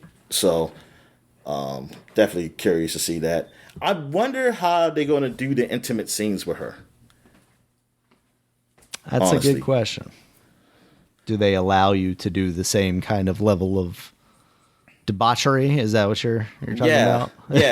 Yeah. And is she, because Geralt was only straight, so I don't know what Ciri is, honestly. I don't know her sex. I think she's been with a dude. I think they mentioned that in 3. She's been with a dude, but I don't know about if she's she's bi or whatever.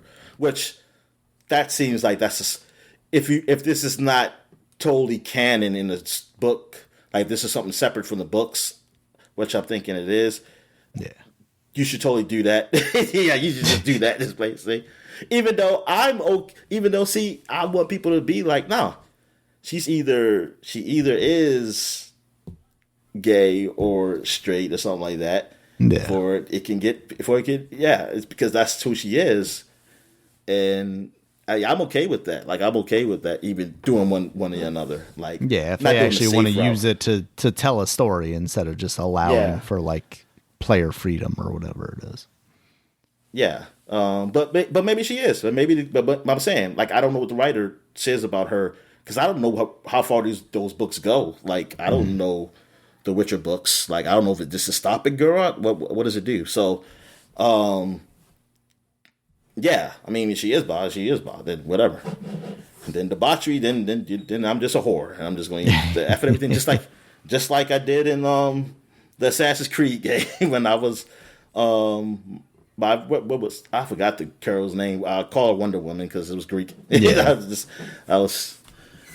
I was even doing the old men. I was even doing the old men in that game. It was funny. All right. All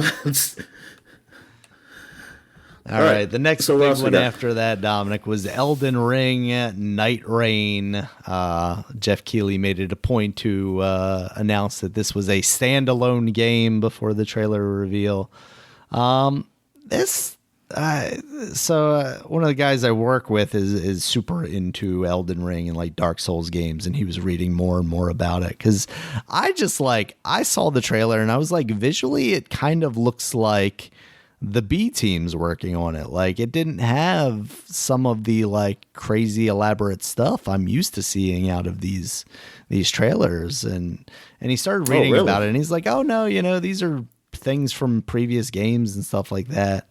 And it sounds like maybe this is a smaller thing than it appears to be. It sounds like it's going to be a roguelike, like multiplayer. I mean, we see in the trailer that it's a multiplayer thing, but almost maybe not quite a boss rush thing, but it almost sounds like it's like a Monster Hunter thing where it's like, okay, I'm going to go in there with my friends. I'm going to hunt this one big bad, and then I'm gonna, try again my next round or something like that. So maybe this isn't quite as ambitious as initially seeming, because it's like, oh my God, you just released Elden Ring, and now you've got your Elden Ring DLC this year, which was big, and then now you have a whole other Elden Ring property thing. But maybe that's not quite what this is. So. What do you think, Dominic? I mean, obviously, you have feelings on Elden Ring as it is. Oh yeah, I mean, it's not my type of game because gameplay wise, I mean, it's fine, but I like story with my game and not the way that they tell it, where you have to go in and read text and stuff and kind of mostly infer. Yeah, it's not. Yeah, I don't. It's like, look, I don't need it to be spelled out either. There's a middle ground between that and what you're doing. Like, there are, like, I do like games where, as I go on, you see these messages and you kind of put things together. It's like, oh yeah, that's cool, but it's boring in Elden Ring. Like, I'll find it, and I hate that old timey talk, whatever, man. I hate that freaking medieval talk unless. Like, you gotta, like, it's kind of hard, and if you trying to, I don't know, man. It's like, it's not, I just can't, it doesn't grab me. The game doesn't grab me enough to do it, and I need some type of story with the game. Like, if there's some type of story, I think, I would like it more. If there was actually, like, a story that would grab me, I would definitely like that game more, because I like some of the set piece. I see some of the bosses or the stuff. I don't know the bosses, but the enemies. I said, wow, man, that's crazy and stuff like that. But yeah, that's all right. But I'm glad, hey, people love this game, so I'm glad they got some more. They're getting some more of it. Yeah. All right, Dominic. Next up was the announcement that Final Fantasy VII Rebirth is coming to the PC on January 23rd, 2025. Still no luck for the Xbox, unfortunately. Yeah, we still didn't get the first one. I was just hoping, like, Square at the Tokyo Game Show announced that. Final Fantasy VII will be coming to remake will be coming to Xbox or something. I'm like, Jesus Christ, man, what is this deal? Like, how much is this deal with you and Sony? The crazy thing is, Dominic, that's one of the other ones I forgot to mention is for the Switch 2 lineup. Like, we could see that game as a launch title for the Switch 2. We could see this game come to the Switch 2 before we see it come to the Xbox, which is really sad. That's when Trump should say, you know what? We declare we're going war against you guys. Even though it ain't gonna be much of a war, they ain't got a standing army. But still, you got it. Or just force them. The Switch 2 is already going to cost $1,000 after tariffs, Dominic. Don't do this to me. No, they need to force. Or they need to force them. They need to say, like, look, nope. You have to, if you want to sell games over here in this country. If you want to do business in You gotta America, put you got to bring your properties to the America console. Exactly. You got to bring it to Bob. You know, we And ain't then doing he's no going to business. announce the Trump box. Yep. You say we're going to stop all Japanese companies until they do it. So then they're going, the Japanese companies are going to be like, they're going to tell Nintendo, Sony, you better put that freaking game up there. All right, Dominic. Next up was the announcement of a new game, Untitled, from Gen Design, who is led by Fumito Ueda, who is the creator of Ico and Shadow of the Colossus, and very much from this trailer you get that sense. The character that you see is wearing very similar clothes to the child that you see in Ico and the character you see in Shadow of the Colossus, but he is climbing into a very large mech who is then facing down like very, very evil things coming at him, and then the head blasts off the mech. Yeah. It looks kind of cool. I wondered, it was a cool trailer. I wonder what it is. What it is. What is the game going to actually be? Yeah, I was never like a big fan of Ico or Shadow Colossus. I mean, I started I started to play a little bit of it. I didn't really finish it. I mean, I've grown a more appreciation for those games, but still, just going back to play them. Shadow Colossus, I think I did one Colossus or maybe two. I forget. I think I did. I definitely did the first one, but like I've grown more appreciation. I never. It's always when I start playing, it's something else. I want to play more and again lost. So, but I I mean, like when I was young, man, I did not care about those games, man. Like it's like, oh, y'all keep telling me like these games, like it's really art and stuff. Say, oh, that's nice, that's good. You know what? I don't go to art museums, so like I'm just not into that stuff like that. Yeah. I wasn't at the time, but now I'm growing more appreciation for them. So, I mean, I'm curious to see what he puts out there. I hope it's something good, something pretentious, Yeah, we need more games like that. We need more pretentious games. Yeah, there we go. Except from whatchamacallit. What's his name? Kojima? Him too. You need less pretension. The guy who did Jonathan Blow. Braid. Braid, yeah. Less pretension from him. All right, Dominic. Speaking of pretension or the lack thereof, The Outer Worlds 2. We saw a gameplay trailer for this.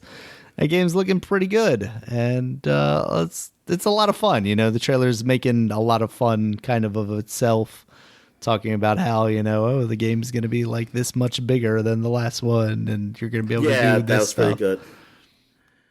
Yeah, and I think it's pretty cool. I mean, I hope it's not look, if they wanted to make that game, that's fine. But I'm hoping they stick to the, hey, you can finish this game. It's not super long. It's not gonna you can actually get to the end. Even with side quests, it won't be taking up a lot of your time. I mean, compared to other RPGs, I should say. Yeah, exactly. Like something that's not just overly huge, cause that's what I really liked about Outer Worlds 1. I really liked how it was, cause I can remember everything. I can remember what I did and all this stuff, cause it wasn't big. Yeah, exactly. It didn't feel bloated, and I hope they continue with that, because that. I mean, some people can look at that as like a design choice because of the budget or whatever, but really, it's not. I mean, you can make it. No, I think the time is still there. Just make other things better, just within that time, within that kind of time frame. And I mean, and it's fine. I mean, even if it's a long game, as long as the main story is pretty short, and like I said, not bloated or anything. It doesn't need to be Starfield big. I don't feel like it is. It doesn't need to be Starfield big. It was pretty good, and I think for some people, man, they like that game better than Starfield. So and I get it. I get why. I totally understand why. Even playing through it again. So I'm excited about this. I'm definitely excited about this game. Yeah, it looks cool. All right, next up was Split Fiction. This is the new game from Joseph Ferris and his team. Made It Takes Two, several other co-op games before that. In this one, that's the guy who likes to curse. Yes, he does. He very much does. In this one, he gets very excited, Dominic. In this one, you're going to play as two writers, one who writes fantasy and one who writes like futuristic stuff, sci-fi stuff, and they're working for some like publisher that has the ability to put you into the stories, and they somehow get crossed into each other's stories. It's still doing the split screen co-op thing. It looks pretty cool from what they've shown. But in this, yeah, it does look cool. Coming out March 6th. But I gotta find somebody to play with. Yeah, that's the problem. I will say, to their credit, though, they're continuing this thing where you buy one copy of the game and you can play it with your friend. I mean, obviously, you still have to get somebody to invest their time in it with you. Well, yeah, I just have to force you to at gunpoint. But that is nice. You know, a lot of times you're expected to buy several copies of these things. Well, you're not expected to, but you're expected to convince your friends to buy copies of these games. And this one, it almost feels like they're more worried about like the experience of it. Like they want you to get that full experience instead of just trying to milk you for the dollars. Yeah. I'm glad they're still doing it. Like it's not a failed thing. That it still can be done. Like even if I'm not able to find somebody to play or play this, or because I didn't play any of them, even if I don't, like, I'm glad it's there and people are enjoying it. Absolutely. Because I think it's a cool concept. I mean, I think it's a very cool concept, and it seemed like he's done very well with the last two, and this one looks pretty cool. I like the whole idea of this. When I saw the trailer and stuff, I said, well, that's a cool idea. I know what I don't like is that it seems like there's two female protagonists, and the male guy is the bad guy, who's like trying to steal their work. I see what I read behind the lines. Read between the lines, Daniel. I see what is that. What it is? Oh, okay. Yes, I was joking with you. I was joking. All right. Nah. I mean, but I can imagine. I can imagine. See, it got so bad. Somebody that online I think is saying that with their whole chest. Yes, I know. I can imagine somebody saying that. Yeah, I can imagine when I saw those two. Like, it's one woman who's I don't know if she's black or not, but she's ambiguous, right? Yeah, like she's something else. Yeah. And there's one. Yeah, man. You know somebody's saying something. You know somebody's saying like DEI. Higher, and then they got oh no, the man is the evil guy. You know somebody's saying that. All right, next up, Dominic, was the trailer for Dave the Diver in the Jungle. There wasn't much to this. This was kind of what you would call a cinematic trailer, despite the fact that it's not particularly cinematic because it shared the art style of Dave the Diver. Not that it looks bad, but that is coming late 2025. What's that? Is this a separate game? I'm not sure. I was actually looking that up right now because, yeah, like looking at it, I'm like, oh, In the Jungle, is that just a DLC? Hey, you know or what? That Godzilla DLC, I know it was timed. Yeah. But it wasn't like a live thing, right? Like if you still have the DLC, you can still play the Godzilla? That was the impression I got, yeah. Yeah, okay. Yeah, it looks like people are trying to figure that out. That doesn't seem like we know necessarily whether it's going to be. They got to call Dave. Ask Dave what this was about. I mean, this PC Gamer article refers to it as DLC. It says, you know, see, I like Dave the Diver because it shows you that fat people can be divers too. They can fit in those tents. They can fit in those suits.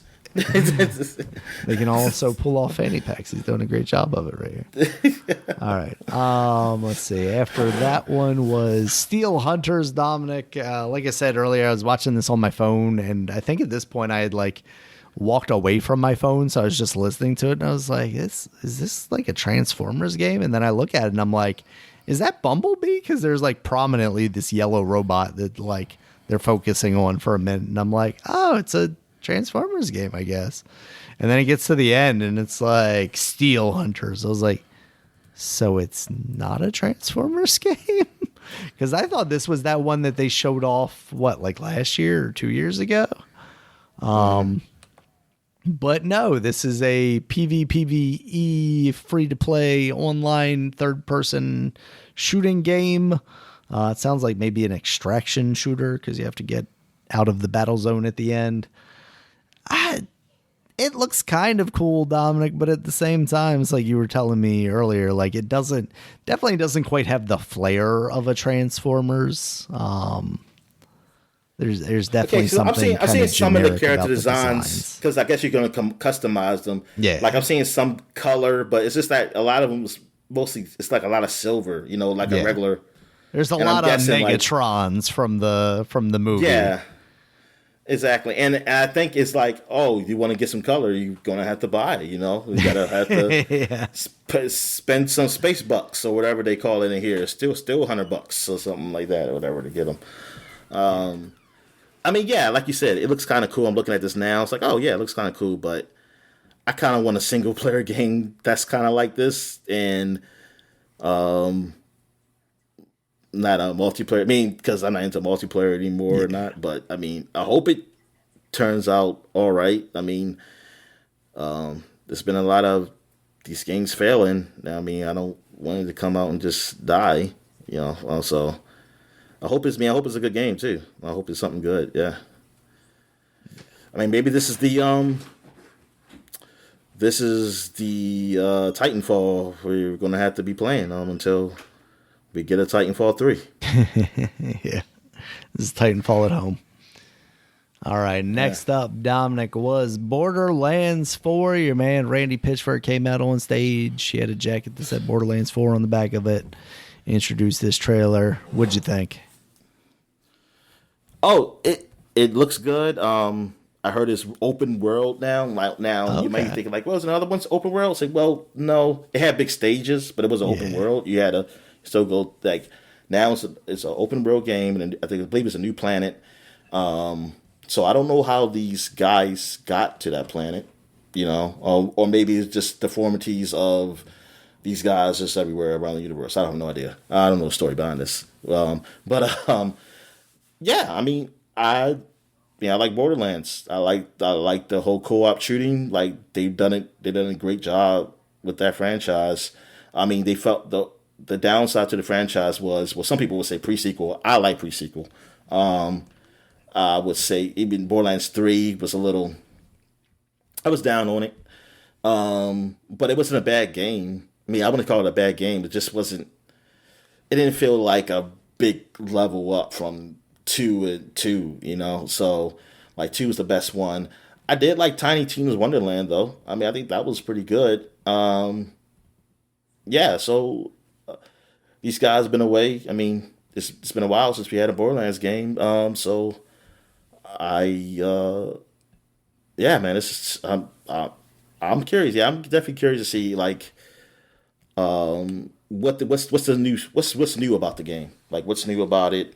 Mm-hmm. Like to really distinguish itself. Like I want to know what are they going to do? Yeah, they got it. I feel like they got to now. I mean, if it still sells with the same thing, then fine. But I'm curious, like, what new mechanics are they going to do in this game to really make it like, hey, this is a 4. This is a 4, and not just a subtitle. Because that's what I feel like 3 was. I feel like 3 was. I mean, it's better than just like, oh, another chapter, but it just, I don't know. It didn't feel like a 3 to me. It also didn't feel like a 3 also. I just feel like it should have been called something else. But yeah, I wonder. All right. Next up, Dominic, we got Virtual Fighter 5 Revo, which is coming out January 28th, 2025. This is the gameplay of Virtual Fighter 5 with new fancy 4K graphics. How come I don't see that up here? You didn't put that up here. It is this new Virtual Fighter project teaser trailer. Oh, okay. Yeah. They had a teaser trailer for it that basically said like, oh, there's a live stream on the 13th, and then this is what they showed off. I didn't see that.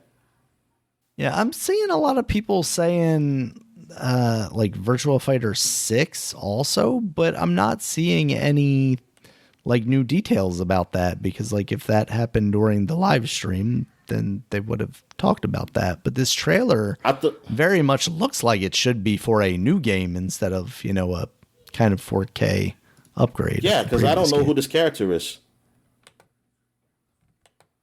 Yeah, because I also don't know any of the characters from Virtua Fighter though, so I can't tell you. But I'm saying, when you say Virtua Fighter, I was very confused. Like I was like, wait a minute, that already came out. This looks like it's a new game. That's weird that this will be Virtua Fighter 5. Yeah. So there's that new version of that game coming out. After that, they showed off Turok Origins, which is going to be a third-person shooter. It will also have you'll also have the ability to play multiplayer in it as well. It does have single player, but you can also do co-op. It looks kind of like not retro futuristic, but like it's futuristic. It's almost, I hate to say it, but it's almost like Horizon Zero Dawn-ish, right? Like there's a lot of technology kind of going on here with these people that are fighting this dinosaur in this trailer. And there's also, of course, guns and aliens. This looks more promising than I feel like anything we've seen out of the Turok series recently, but I don't know how like excited I am about this just yet. I want to see more of it though. I have to look at this trailer. Yeah, which is different from how I would normally feel about a Turok game as of late. So it has some promise. Oh my God. Like sorry. Watch on YouTube. I'm trying to get this thing, the video to watch for Turok. But yeah, I don't know, Daniel, if that's Virtua Fighter 5. I think that's maybe another game. I think there might be two separate things. Gotcha. Yeah, because it's, you know, the teaser trailer says, you know, the Like a Dragon people are working on it. Yeah. Let's see. In an interview about the range of topics mentioned Virtua Fighter among, we have a suite of titles in development right now that fall in that legacy bucket. It's all of those things. Crazy Taxi, Jet Grind Radio. Sega then announced in late November that a remaster of Virtua Fighter 5 is coming to Steam, which is Revo. So yeah, it must be... Maybe I'm reading the end of this trailer wrong. It's like... They show off this trailer, and then they're like, tune in for details today, which at that time was December 13th. So, like, I would expect to have seen more news about this new Virtua Fighter, but everywhere I'm looking, the only thing that they're talking about is this Virtua Fighter Revo thing. So, yeah, it feels like there should be a new game, but they're not making it very clear if they're doing that. Yeah, it's a little weird. Maybe they're just not very far on development, so they didn't actually talk about it much. But I could definitely see a Virtua Fighter game from that team being cool. You know, I think they definitely have the chops to do something interesting with that. Yeah, I mean, I know. I mean, even though I played the games from that team, I couldn't tell you about the fighting game aspect. You know, if they're good with that, but hey, I'm curious. I mean, Virtua Fighter was like I wasn't really big on the series or nothing, but I did like 4. I had 4, so like that was my game. I did like it, so I mean, I would be glad for them to get in that space again. Never hurts to have more fighting games, Dominic. No, it doesn't.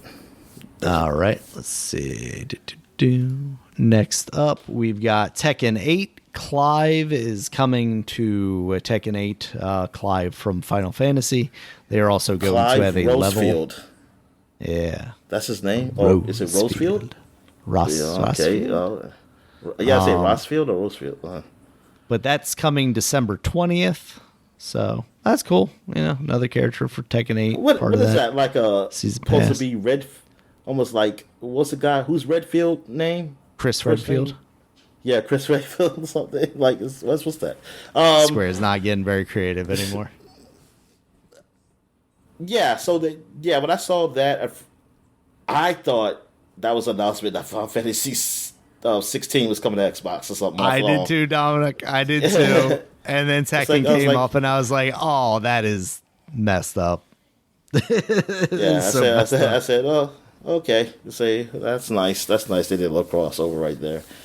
But yeah, I was like, darn, that Xbox. What the hell? So I can buy Tekken 8 on the Xbox. Does that mean I can play as Clive on That's the what Xbox? I was saying. That's what I was thinking. I was like, the ultimate smack in the face.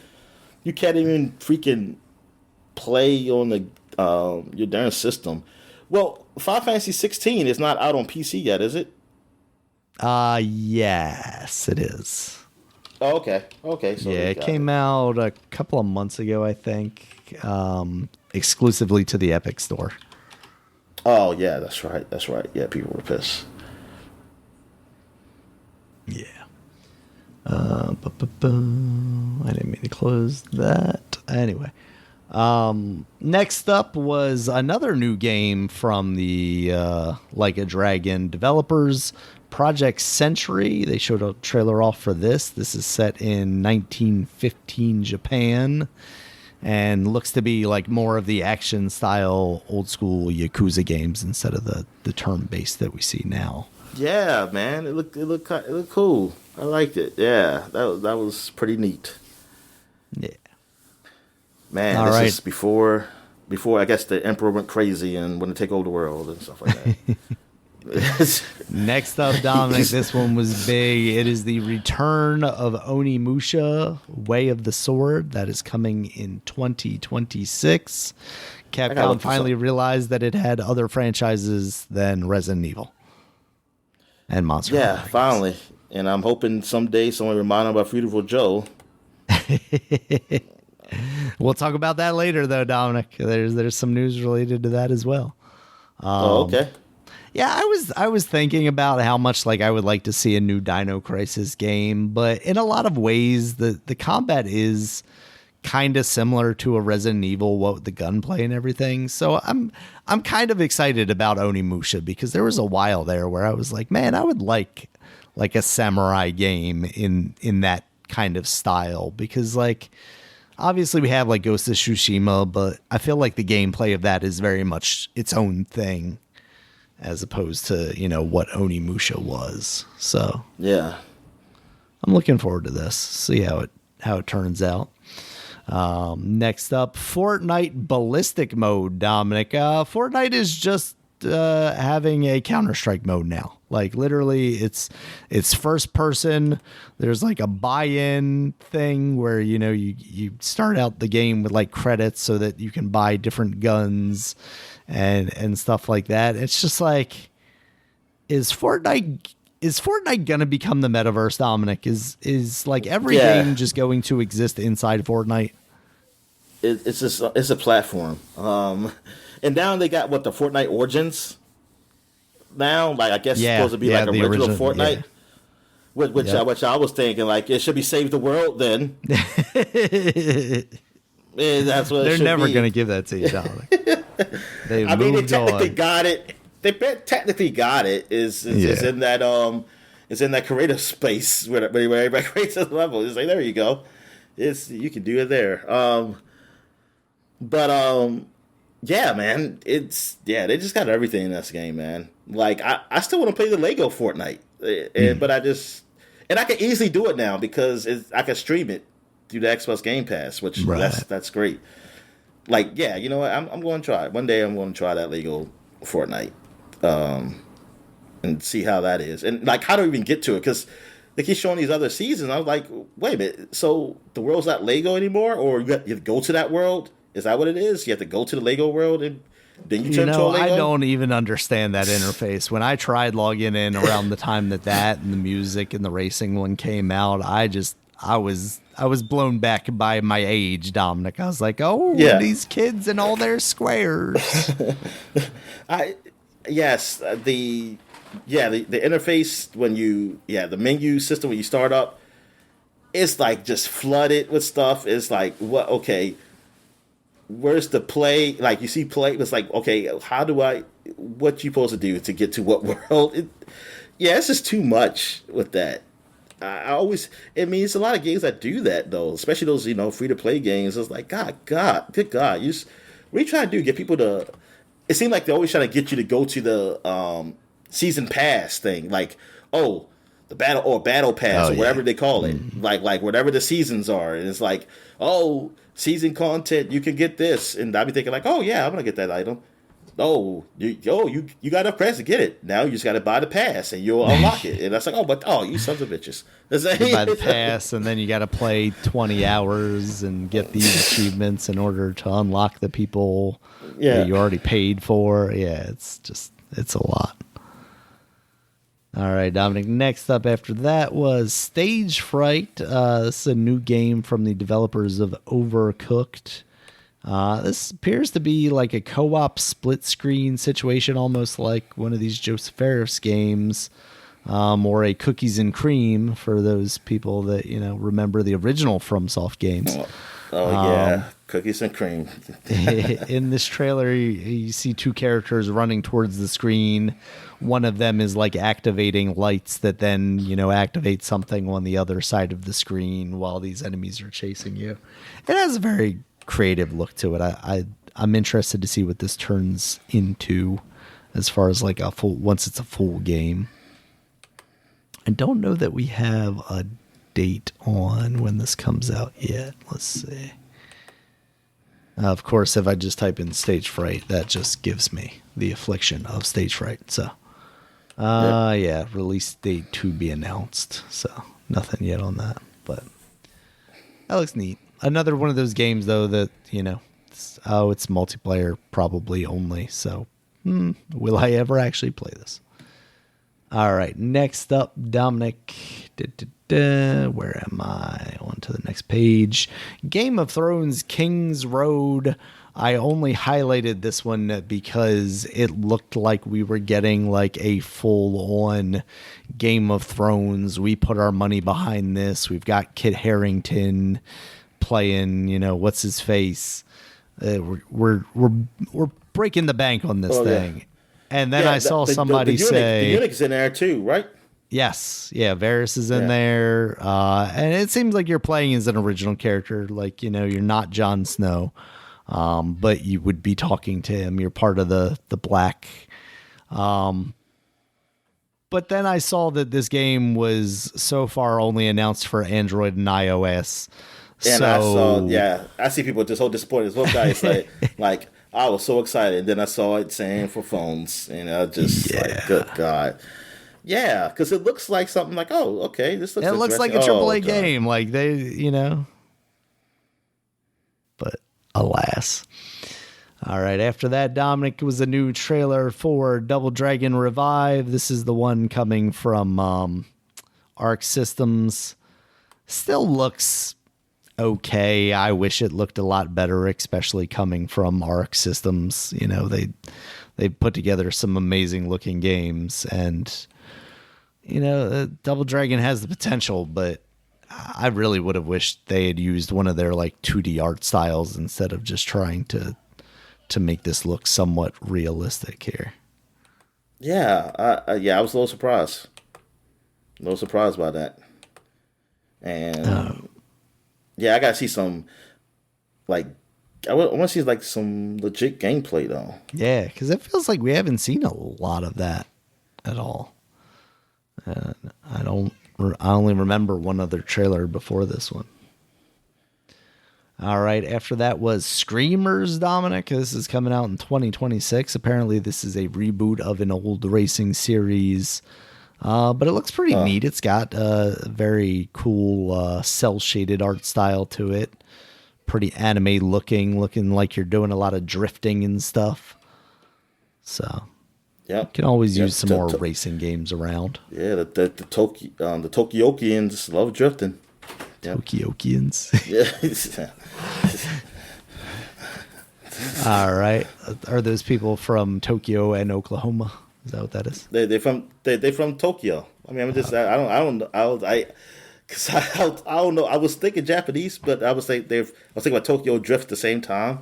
So I was thinking like I don't maybe call them that.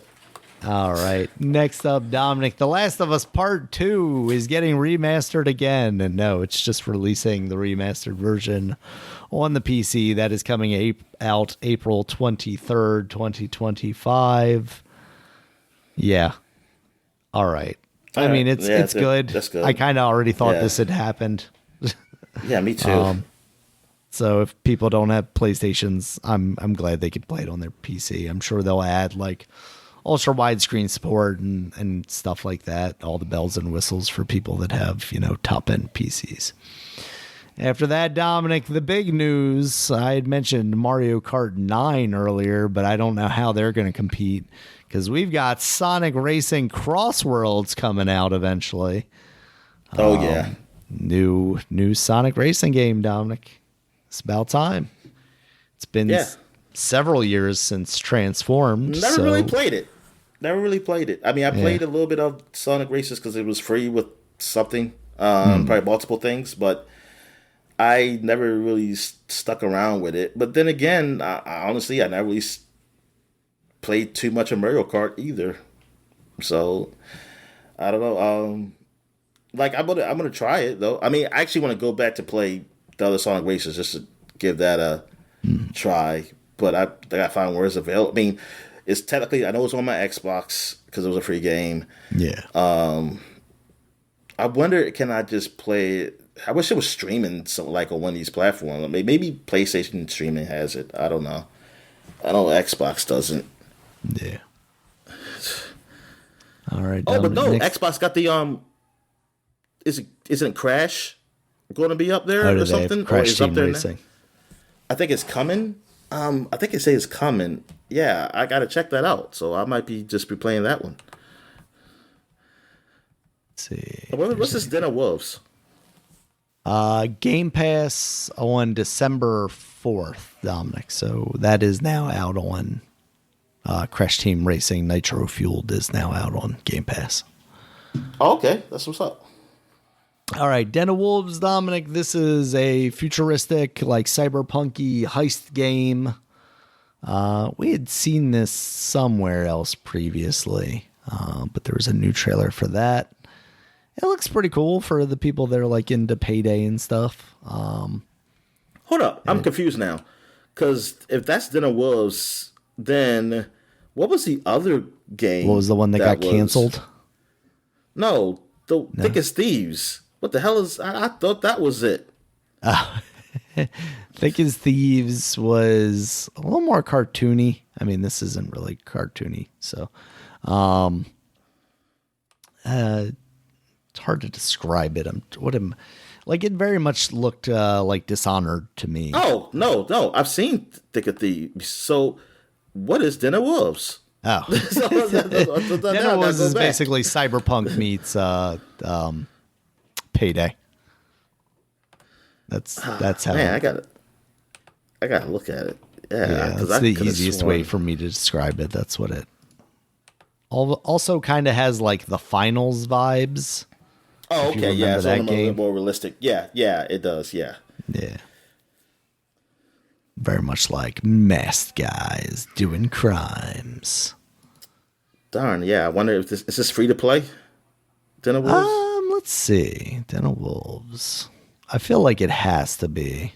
Actually, this is 10 Chambers. This is the Payday people. I forgot they also did GTFO because I saw that this was from those people. Is Payday free to play? I don't think. I mean, I know 2 wasn't. Yeah. I don't know what 3. It doesn't look like it's necessarily going to be free to play. But it kind of feels like in this environment you need to be if you want to have a large player base, you know? And obviously like they have masks you can buy and stuff like that, so I don't see why you wouldn't just, try and monetize it. All right, Dominic. Next up was a new trailer for Mafia: The Old Country. How excited about Mafia: The Old Country are you, Dominic? I'm a little bit. I mean, I like the whole idea I was of gonna say you old Italian mafia. Yeah, played the old like Mafia. yeah, and like this is like way back at the old country. Like in Sicily or Italy. I don't know which one. But yeah, that's actually pretty cool. They do that, and I hope it comes like close to Grand Theft Auto. And because even I even saw like Because the I want guy to buy it on sale shortly thereafter. so the developer, one of the developers or whatever, was saying like, don't compare it to Grand Theft Auto. It's a different game. I say it don't matter, dude. It don't matter. These people are going to do that. It's going to be thought about. I mean, it's going to be thought about. I just hope your game does not come within like 6 months from that other game from Grand Theft Auto. All right, Dominic. Next up after that was Dispatch. This is a kind of choose your own adventure, almost like a Telltale style looking game where you are playing the dispatcher of superheroes. You were a former superhero, but your like mech suit got broken, so you got hired by this agency to help dispatch superheroes. Starring Aaron Paul of why am I blanking on the Breaking Bad? Yes, Bad. thank you. I was going to say Need for Speed, actually. Yes, from Breaking Bad. Also, what's that? I was saying he was in there too, right? Yeah, he was in there too. Yeah. Also, I believe Jeffrey Wright. There's a couple of celebrity names in there, and then also some well-known voice actors. They got a Black Einstein. What the hell? Like one of the characters look like, because he looked like Albert Einstein, but he's black. Yeah. This looks like it could be a lot of fun. I wonder like how much actual gameplay there is to it, or if it's just literally going to be, choosing, your own options. Just what, a visual novel? Like a basically, visual novel. But this apparently does have some lineage to the guys that made Tales of Borderlands and The Wolf Among Us. So with that writing in mind, I'm optimistic about this. Yeah, so. And I'm curious, like, how close would this release be to Wolf Among Us 2? Like, when the hell is that game coming out? That is a good question. When will we see that game? All right. After that was another big one, courtesy of Capcom. There is an Okami sequel coming, Dominic. Hideki Kamiya is back working with our friends at Konami. So that means we could be getting Beautiful Joe eventually, Dominic. Yeah. Although it sounds like this is so HD version. Like, we still haven't got an HD, because at least Okami got HD version, but we didn't get an HD version of Beautiful Joe. Maybe that's one of his. Well, I don't know what his favorite franchise is. Maybe Okami is, but maybe that was something really cool, and it was like, no, we're not going to let people remember him. Remember this thing. So, but yeah, because it was Cloverfield. That was the studio was called. Yeah, Clover. Yeah, just Clover. Oh, Clover. I just call because of the movie. The movie ruined it. Maybe call it Cloverfield. Is it still there, or is called? I don't know, because I saw them say that this sequel is being worked on by. Did they say a new studio? But then they said like Clover. Yeah, Clover was defunct in 2007. So what is Kamiya's new game studio? Yeah, and I like this because I'm tired of these games with cats, and I'm glad dogs are getting back into the action. His new studio is Clovers. Oh, okay. with S. All right, yeah. It's a Z or S? S. Clovers. That's S. Okay. Yeah. So he just pluralized the name of his previous studio. Yeah. Yeah. So he just pluralized the name of his previous studio. Yeah. So he just pluralized the name of his previous studio. Yeah. So he just pluralized the name of his previous studio. Yeah. So he just pluralized the name of his previous studio. Yeah. So he just pluralized the name of his previous studio. Yeah, I forgot. He was working with Platinum Games until last year, and then he left around the same time as the guy left from the other studio. All right. Yeah, we definitely need to get Beautiful Joe back in action. I'm a little worried that we won't anytime soon because it sounds like this Okami sequel is, very early in the stages of development. Oh, yeah. Oh, definitely. But it's like you said, bring out an HD collection or something at that point. We don't necessarily need a new one right away. But give us something. It's been 20 plus years, man. I mean, it's 20th anniversary of their second one. It was this year. So, yeah. All right, Dominic. Next up was Crimson Desert. This is coming out late 2025. This is from the studio that makes Black Desert Online. But this is going to be like a single player action game. It looks kind of cool. It's got dragons, mech dragons, and all sorts of nonsense action stuff.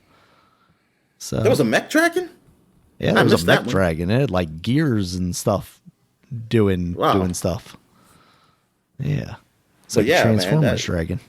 Yeah, I mean, it looks interesting. It's single player, so the whole MMO stuff is like, I just not into this scene. So, yeah. Tell me single player. Yeah. I'm kind of curious. And this doesn't look like just another Soulsborne either. It looks like it's a lot more actiony. Also, you get to fly around on a dragon, Dom. I was about to say, I don't think in Souls games I don't think you're even allowed to fly. Yeah, that would just break it. You got because I mean, what the hell? And they also show your character falling from the sky very much in the same way that Link falls from the sky. So we got another Zelda. Yeah, because it got those floating islands you saw. Even though when you first see that scene, there it looks like it's a glitch and where the ground breaks. I was very confused. So I was like, "Oh crap! They got the glitch, man, in this trailer. What they're doing?" They're like, "Oh, the islands are floating." I'm thinking like, "Oh, he's kind of in this. He's in the ground and like you're under the ground." But no. So yeah, I was thinking about Link. I was like, "Yo, this Oh, it's like a realistic looking Zelda." With that. But yeah, I mean, we'll see what it is. Because it could just turn out to be blah, like just some very not great and generic. I hope not. I hope it's something interesting. Yeah. All right, Dominic. Then Jeff Keighley had his last but not least one more announcement. That according to the internet here, it may be least. Maybe least. Intergalactic, the Heretic Prophet, new trailer for a new property, a new franchise, they said. So expect more than one game from Naughty Dog. When you see the colon, you see colon. When you see a colon, prophet, anything, exactly. Yeah, this trailer looked pretty freaking snazzy to me, Dominic. They show some. It does. They even show some like gameplay-esque stuff, some melee combat with a glowing sword.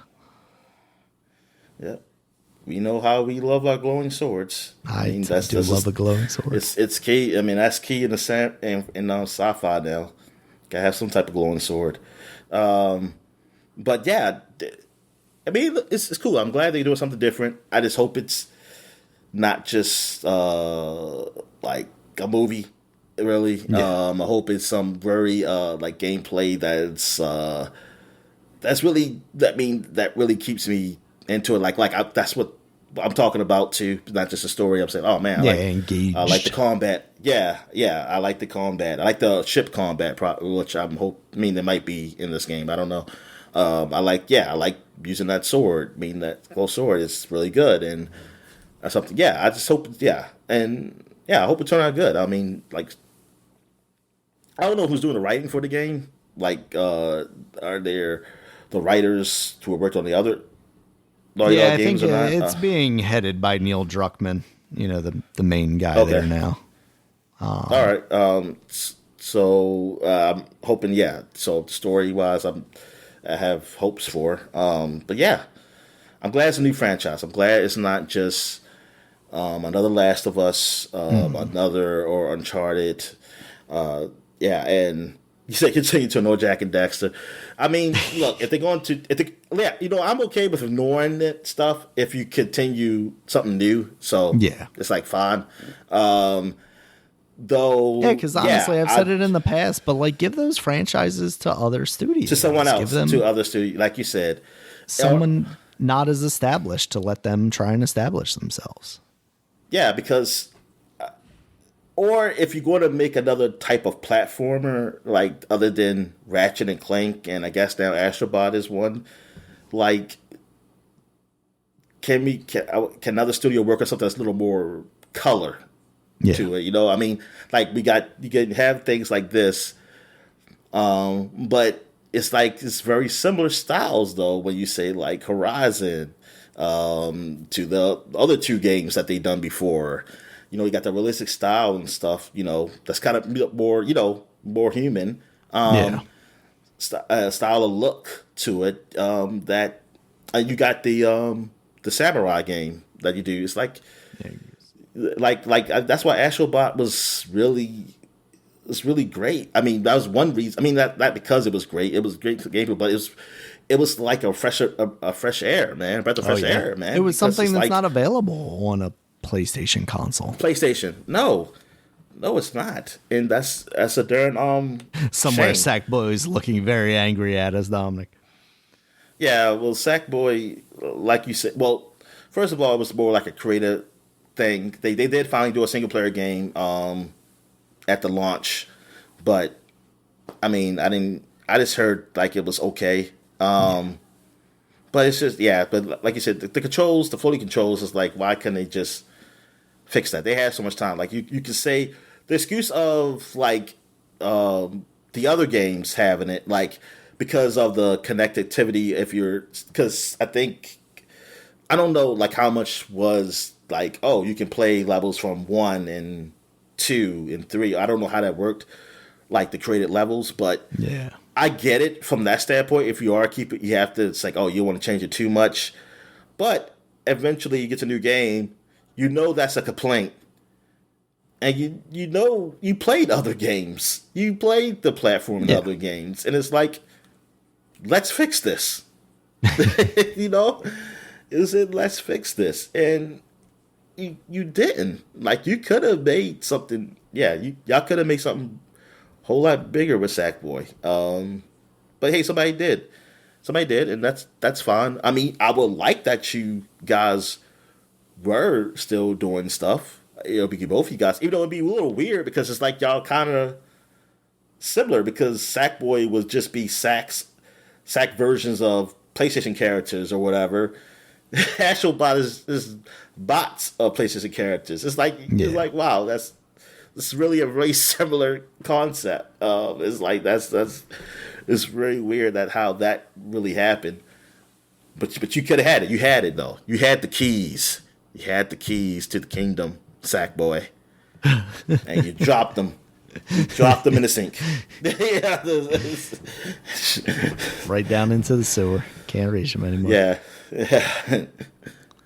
Yeah. So. And the Astro Nanobots picked them up. All right, so he sure did. I will say to your point with like engaging gameplay for Naughty Dog games, like even me liking Uncharted as much as I did, that last game, the Uncharted 4, I turned on auto aim and just like basically let the game play itself, you know, during those combat. I gotta try that. I never tried the auto aim. Oh, it's freaking great. You literally pull the left trigger, it puts the thing over the guy, and you pull the right trigger, and like you're still engaging with it, but it's not like as daunting. Yeah. So yeah, just basically because I wanted to see the story, and I just kind of wanted to get through these combat scenarios. I like the puzzle stuff, and I like the story, and the combat is fine, but there was just too much of it. See, and I think Tomb Raider's done a good balance of that. Yeah, absolutely. Yeah. Because like I get it, like in early on, because you don't really know, like, okay, people like shooting and stuff like that. So I get it for the first game. Yeah. But it's like in second game you have set pieces, and that's fine. You can have shooting big set pieces and stuff. But it's like you can actually, like, Tomb Raider showed that you you can actually make a game more with the puzzles and actual like interaction, like climbing and stuff like that, than the shooting. Shooting can be there though. That's fine, but you don't need to. It doesn't need to be a shooter though. Like you don't need to shoot everywhere. And yeah, and I mean, I think Naughty Dog, they did definitely learn from that though. I mean, they changed it up a bit with Last of Us because that was more stealth. So you have limited ammo, so you couldn't be a shooter. So I think, like, I'll give it to Last of Us though. Like that gameplay, that change up was really good. It was definitely different. You couldn't just say, oh, it's Uncharted, but it's just in a darker universe. Nah, it was more than that. I'm not big. I mean, me personally, I'm not big on stealth though, so it doesn't get me to really like play it and like it. But I totally understand though, like what it is, and like I do appreciate it. Like it's a great game. Like I'm just not in the stealth game because I'm impatient. I'm an impatient dude. So, I totally get it because the story is great. I still have not looked at the whole story of 2 yet. Like I still have not done that. But yeah, so I and that's what I wonder. Yeah, I think they might do something here. They might change things up, like and neglect it.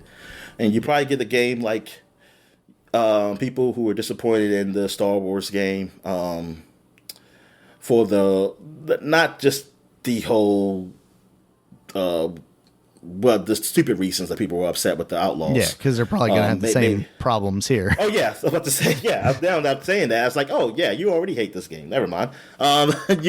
People were upset about that game for whatever reasons, because the game didn't get as great as reviews that I was hoping it would. Hopefully that fixes that. Like that helps. Like, yeah, this could be the game that you want. Like, say, okay, this is the space kind of action shootery or whatever game that I really want. It was something, so that'd be cool. All right, Dominic. Do you want to talk about the winners, or do you want to kind of wait till next week to do that? Since we could do that. Already... We could do the winners next week because of how long this is. Yeah. And things. So yeah, and nobody cares about them anyway. yeah. Not, really. Not even Jeff Keighley. We could. I'll just say, like, yeah, the game, the Astrobot won Game of the Year, and yeah, it did. I mean, I have no problem with that. Honestly, I mean, the only game I played. I mean, I played some Astrobot. I played some Metaphor. Yeah. What other game was on there that I played? Any other game that was on that list? I don't think I did. Game of the Year, Game Awards. Black Myth was on there. So was Elden Ring DLC, of course. Didn't play those. Yeah. So I don't know. So and yeah, Balatro was Balatro and also Final Fantasy Rebirth. Okay, so Balatro I played. So those are 3 games I played, and yeah, like between those 3, if Astrobot would have won, yeah, I'm okay with that. Yeah. All right, let's see. That means we're into new releases then, Dominic. As we talked about a little bit earlier, Indiana Jones and the Great Circle is now out on the PC and Xbox. What's up? Snap. Marvel Rivals. I did play a very little of that on PS4. I mean, PlayStation 5. PlayStation 5. Like, do your thing, because I was trying to... because I could... I was here. I was at my sister's, and that's where I'm at now. That's why I sound different. And I wasn't going to download it on her laptop, so I was like, I'll download it on your PS5 and try it out. And I played a little bit. I just played like the tutorial, and it's a nice tutorial. It lets you use different characters, and it tell you what how to interact with them and stuff like that. I played I think with Iron Man. I played with I can't remember all of them. I know the Hulk. I'm trying to remember the guy I started out with. Who did I start out with? Darn. I feel like there was a woman I played as, and I can't remember. But yeah, it's been a while because I only played like a few matches too. It was all right. I mean, it was fine. I mean, we played against bots though. Like I did, it was player versus bots, so it was just us versus bots. So it was easy. But yeah, I mean, I enjoyed it, and I definitely see the appeal of it. You know, it was Overwatch with Marvel Rival skin, and it was fun. I honestly thought I thought the mode was like me and with a whole bunch of bots, you know. But when I saw like, wait a minute, see, oh, these are actually real people. I was like, I'm playing this. Oh darn! I said, I hope they don't get mad when I don't know when I'm like exactly doing what I'm doing. But nah, it was fun. And I'm trying to remember, I was somebody because somebody said like, oh, this is the Junkrat character. Oh, the Squirrel Girl. Squirrel Girl seemed like she's more of like a Junkrat character. So that was something. It sucks because I like playing as her, but I don't like her. I don't like that character. I wish it was somebody else, but it's like I got it's the Squirrel Girl the ones I read I didn't like. Squirrel Girl herself is fine. Actually, she's actually fine. Like it was just those comics I read because I was like, oh, just like I kept seeing Squirrel Girl everywhere. So let me go read some comics, and I guess I just told the wrong ones because I was like, oh god, these are awful. But they're the ones that are like super cutesy and like kind of like Archie. Yeah, yes. That's the word. That's exactly who I was trying to look. Couldn't remember the name for some reason. Yeah, those are the ones I did. So I was like, darn, I told the wrong ones then because I did not like those. But yeah, so yeah, that game was okay. I'll give it another test run to see like what I like. I mean, anything about it, and yeah, man. I mean, they look like they're going to be the next thing, you know, free to play thing. So that's I'm curious about like the space. So when these other new games, free to play games come, like, well, what does that mean? Like, who's getting knocked out? Or could this be something like that game that got canceled recently? Could it be that this don't last? Like this is big now, but then it goes under? I don't know. Could it be like, oh, I'm over this now? I don't know. I mean, it seems like right now I will say no, but I've been surprised by some things happening in the industry that I realized that it was like, hey, I used to think certain things were too big to fail, like certain properties. Like I always thought anything Marvel was too big to fail at one point. Like when it was how popular it was. Like I was shocked when like the Toys for Life stuff went bad. Because I thought that stuff will last a lot longer than what it did. I thought it was. It was something else that Marvel did that I was like, well, oh, I didn't think Avengers. I thought the Avengers game that came out, I didn't think it was going to fail. Yeah, it's kind of crazy how quickly that went under, despite the property attached to it.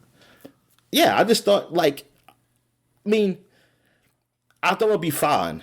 Like at that would be at minimum fine. Like it makes sense. It's making money, even though maybe some people might criticize it, but it's still doing good. I've seen bad games still, you know, or people consider something bad that's still done good, like great or something. Like they still make some money.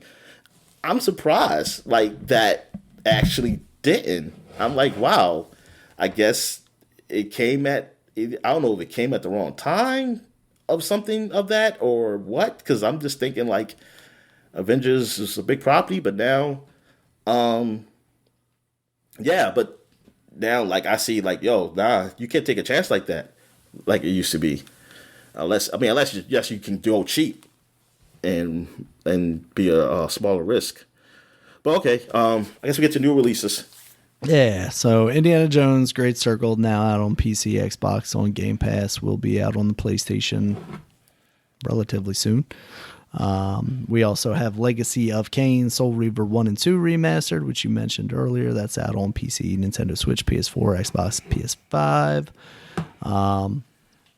Mighty Morphin Power Rangers, you also mentioned that earlier, out on basically everything. And then we got Anton Blast, that's now out on the Nintendo Switch. That is the Pizza Tower kind of looking game. Yeah, where you're running from the right to the left and then the left to the right. I saw couple sites gave it a high score.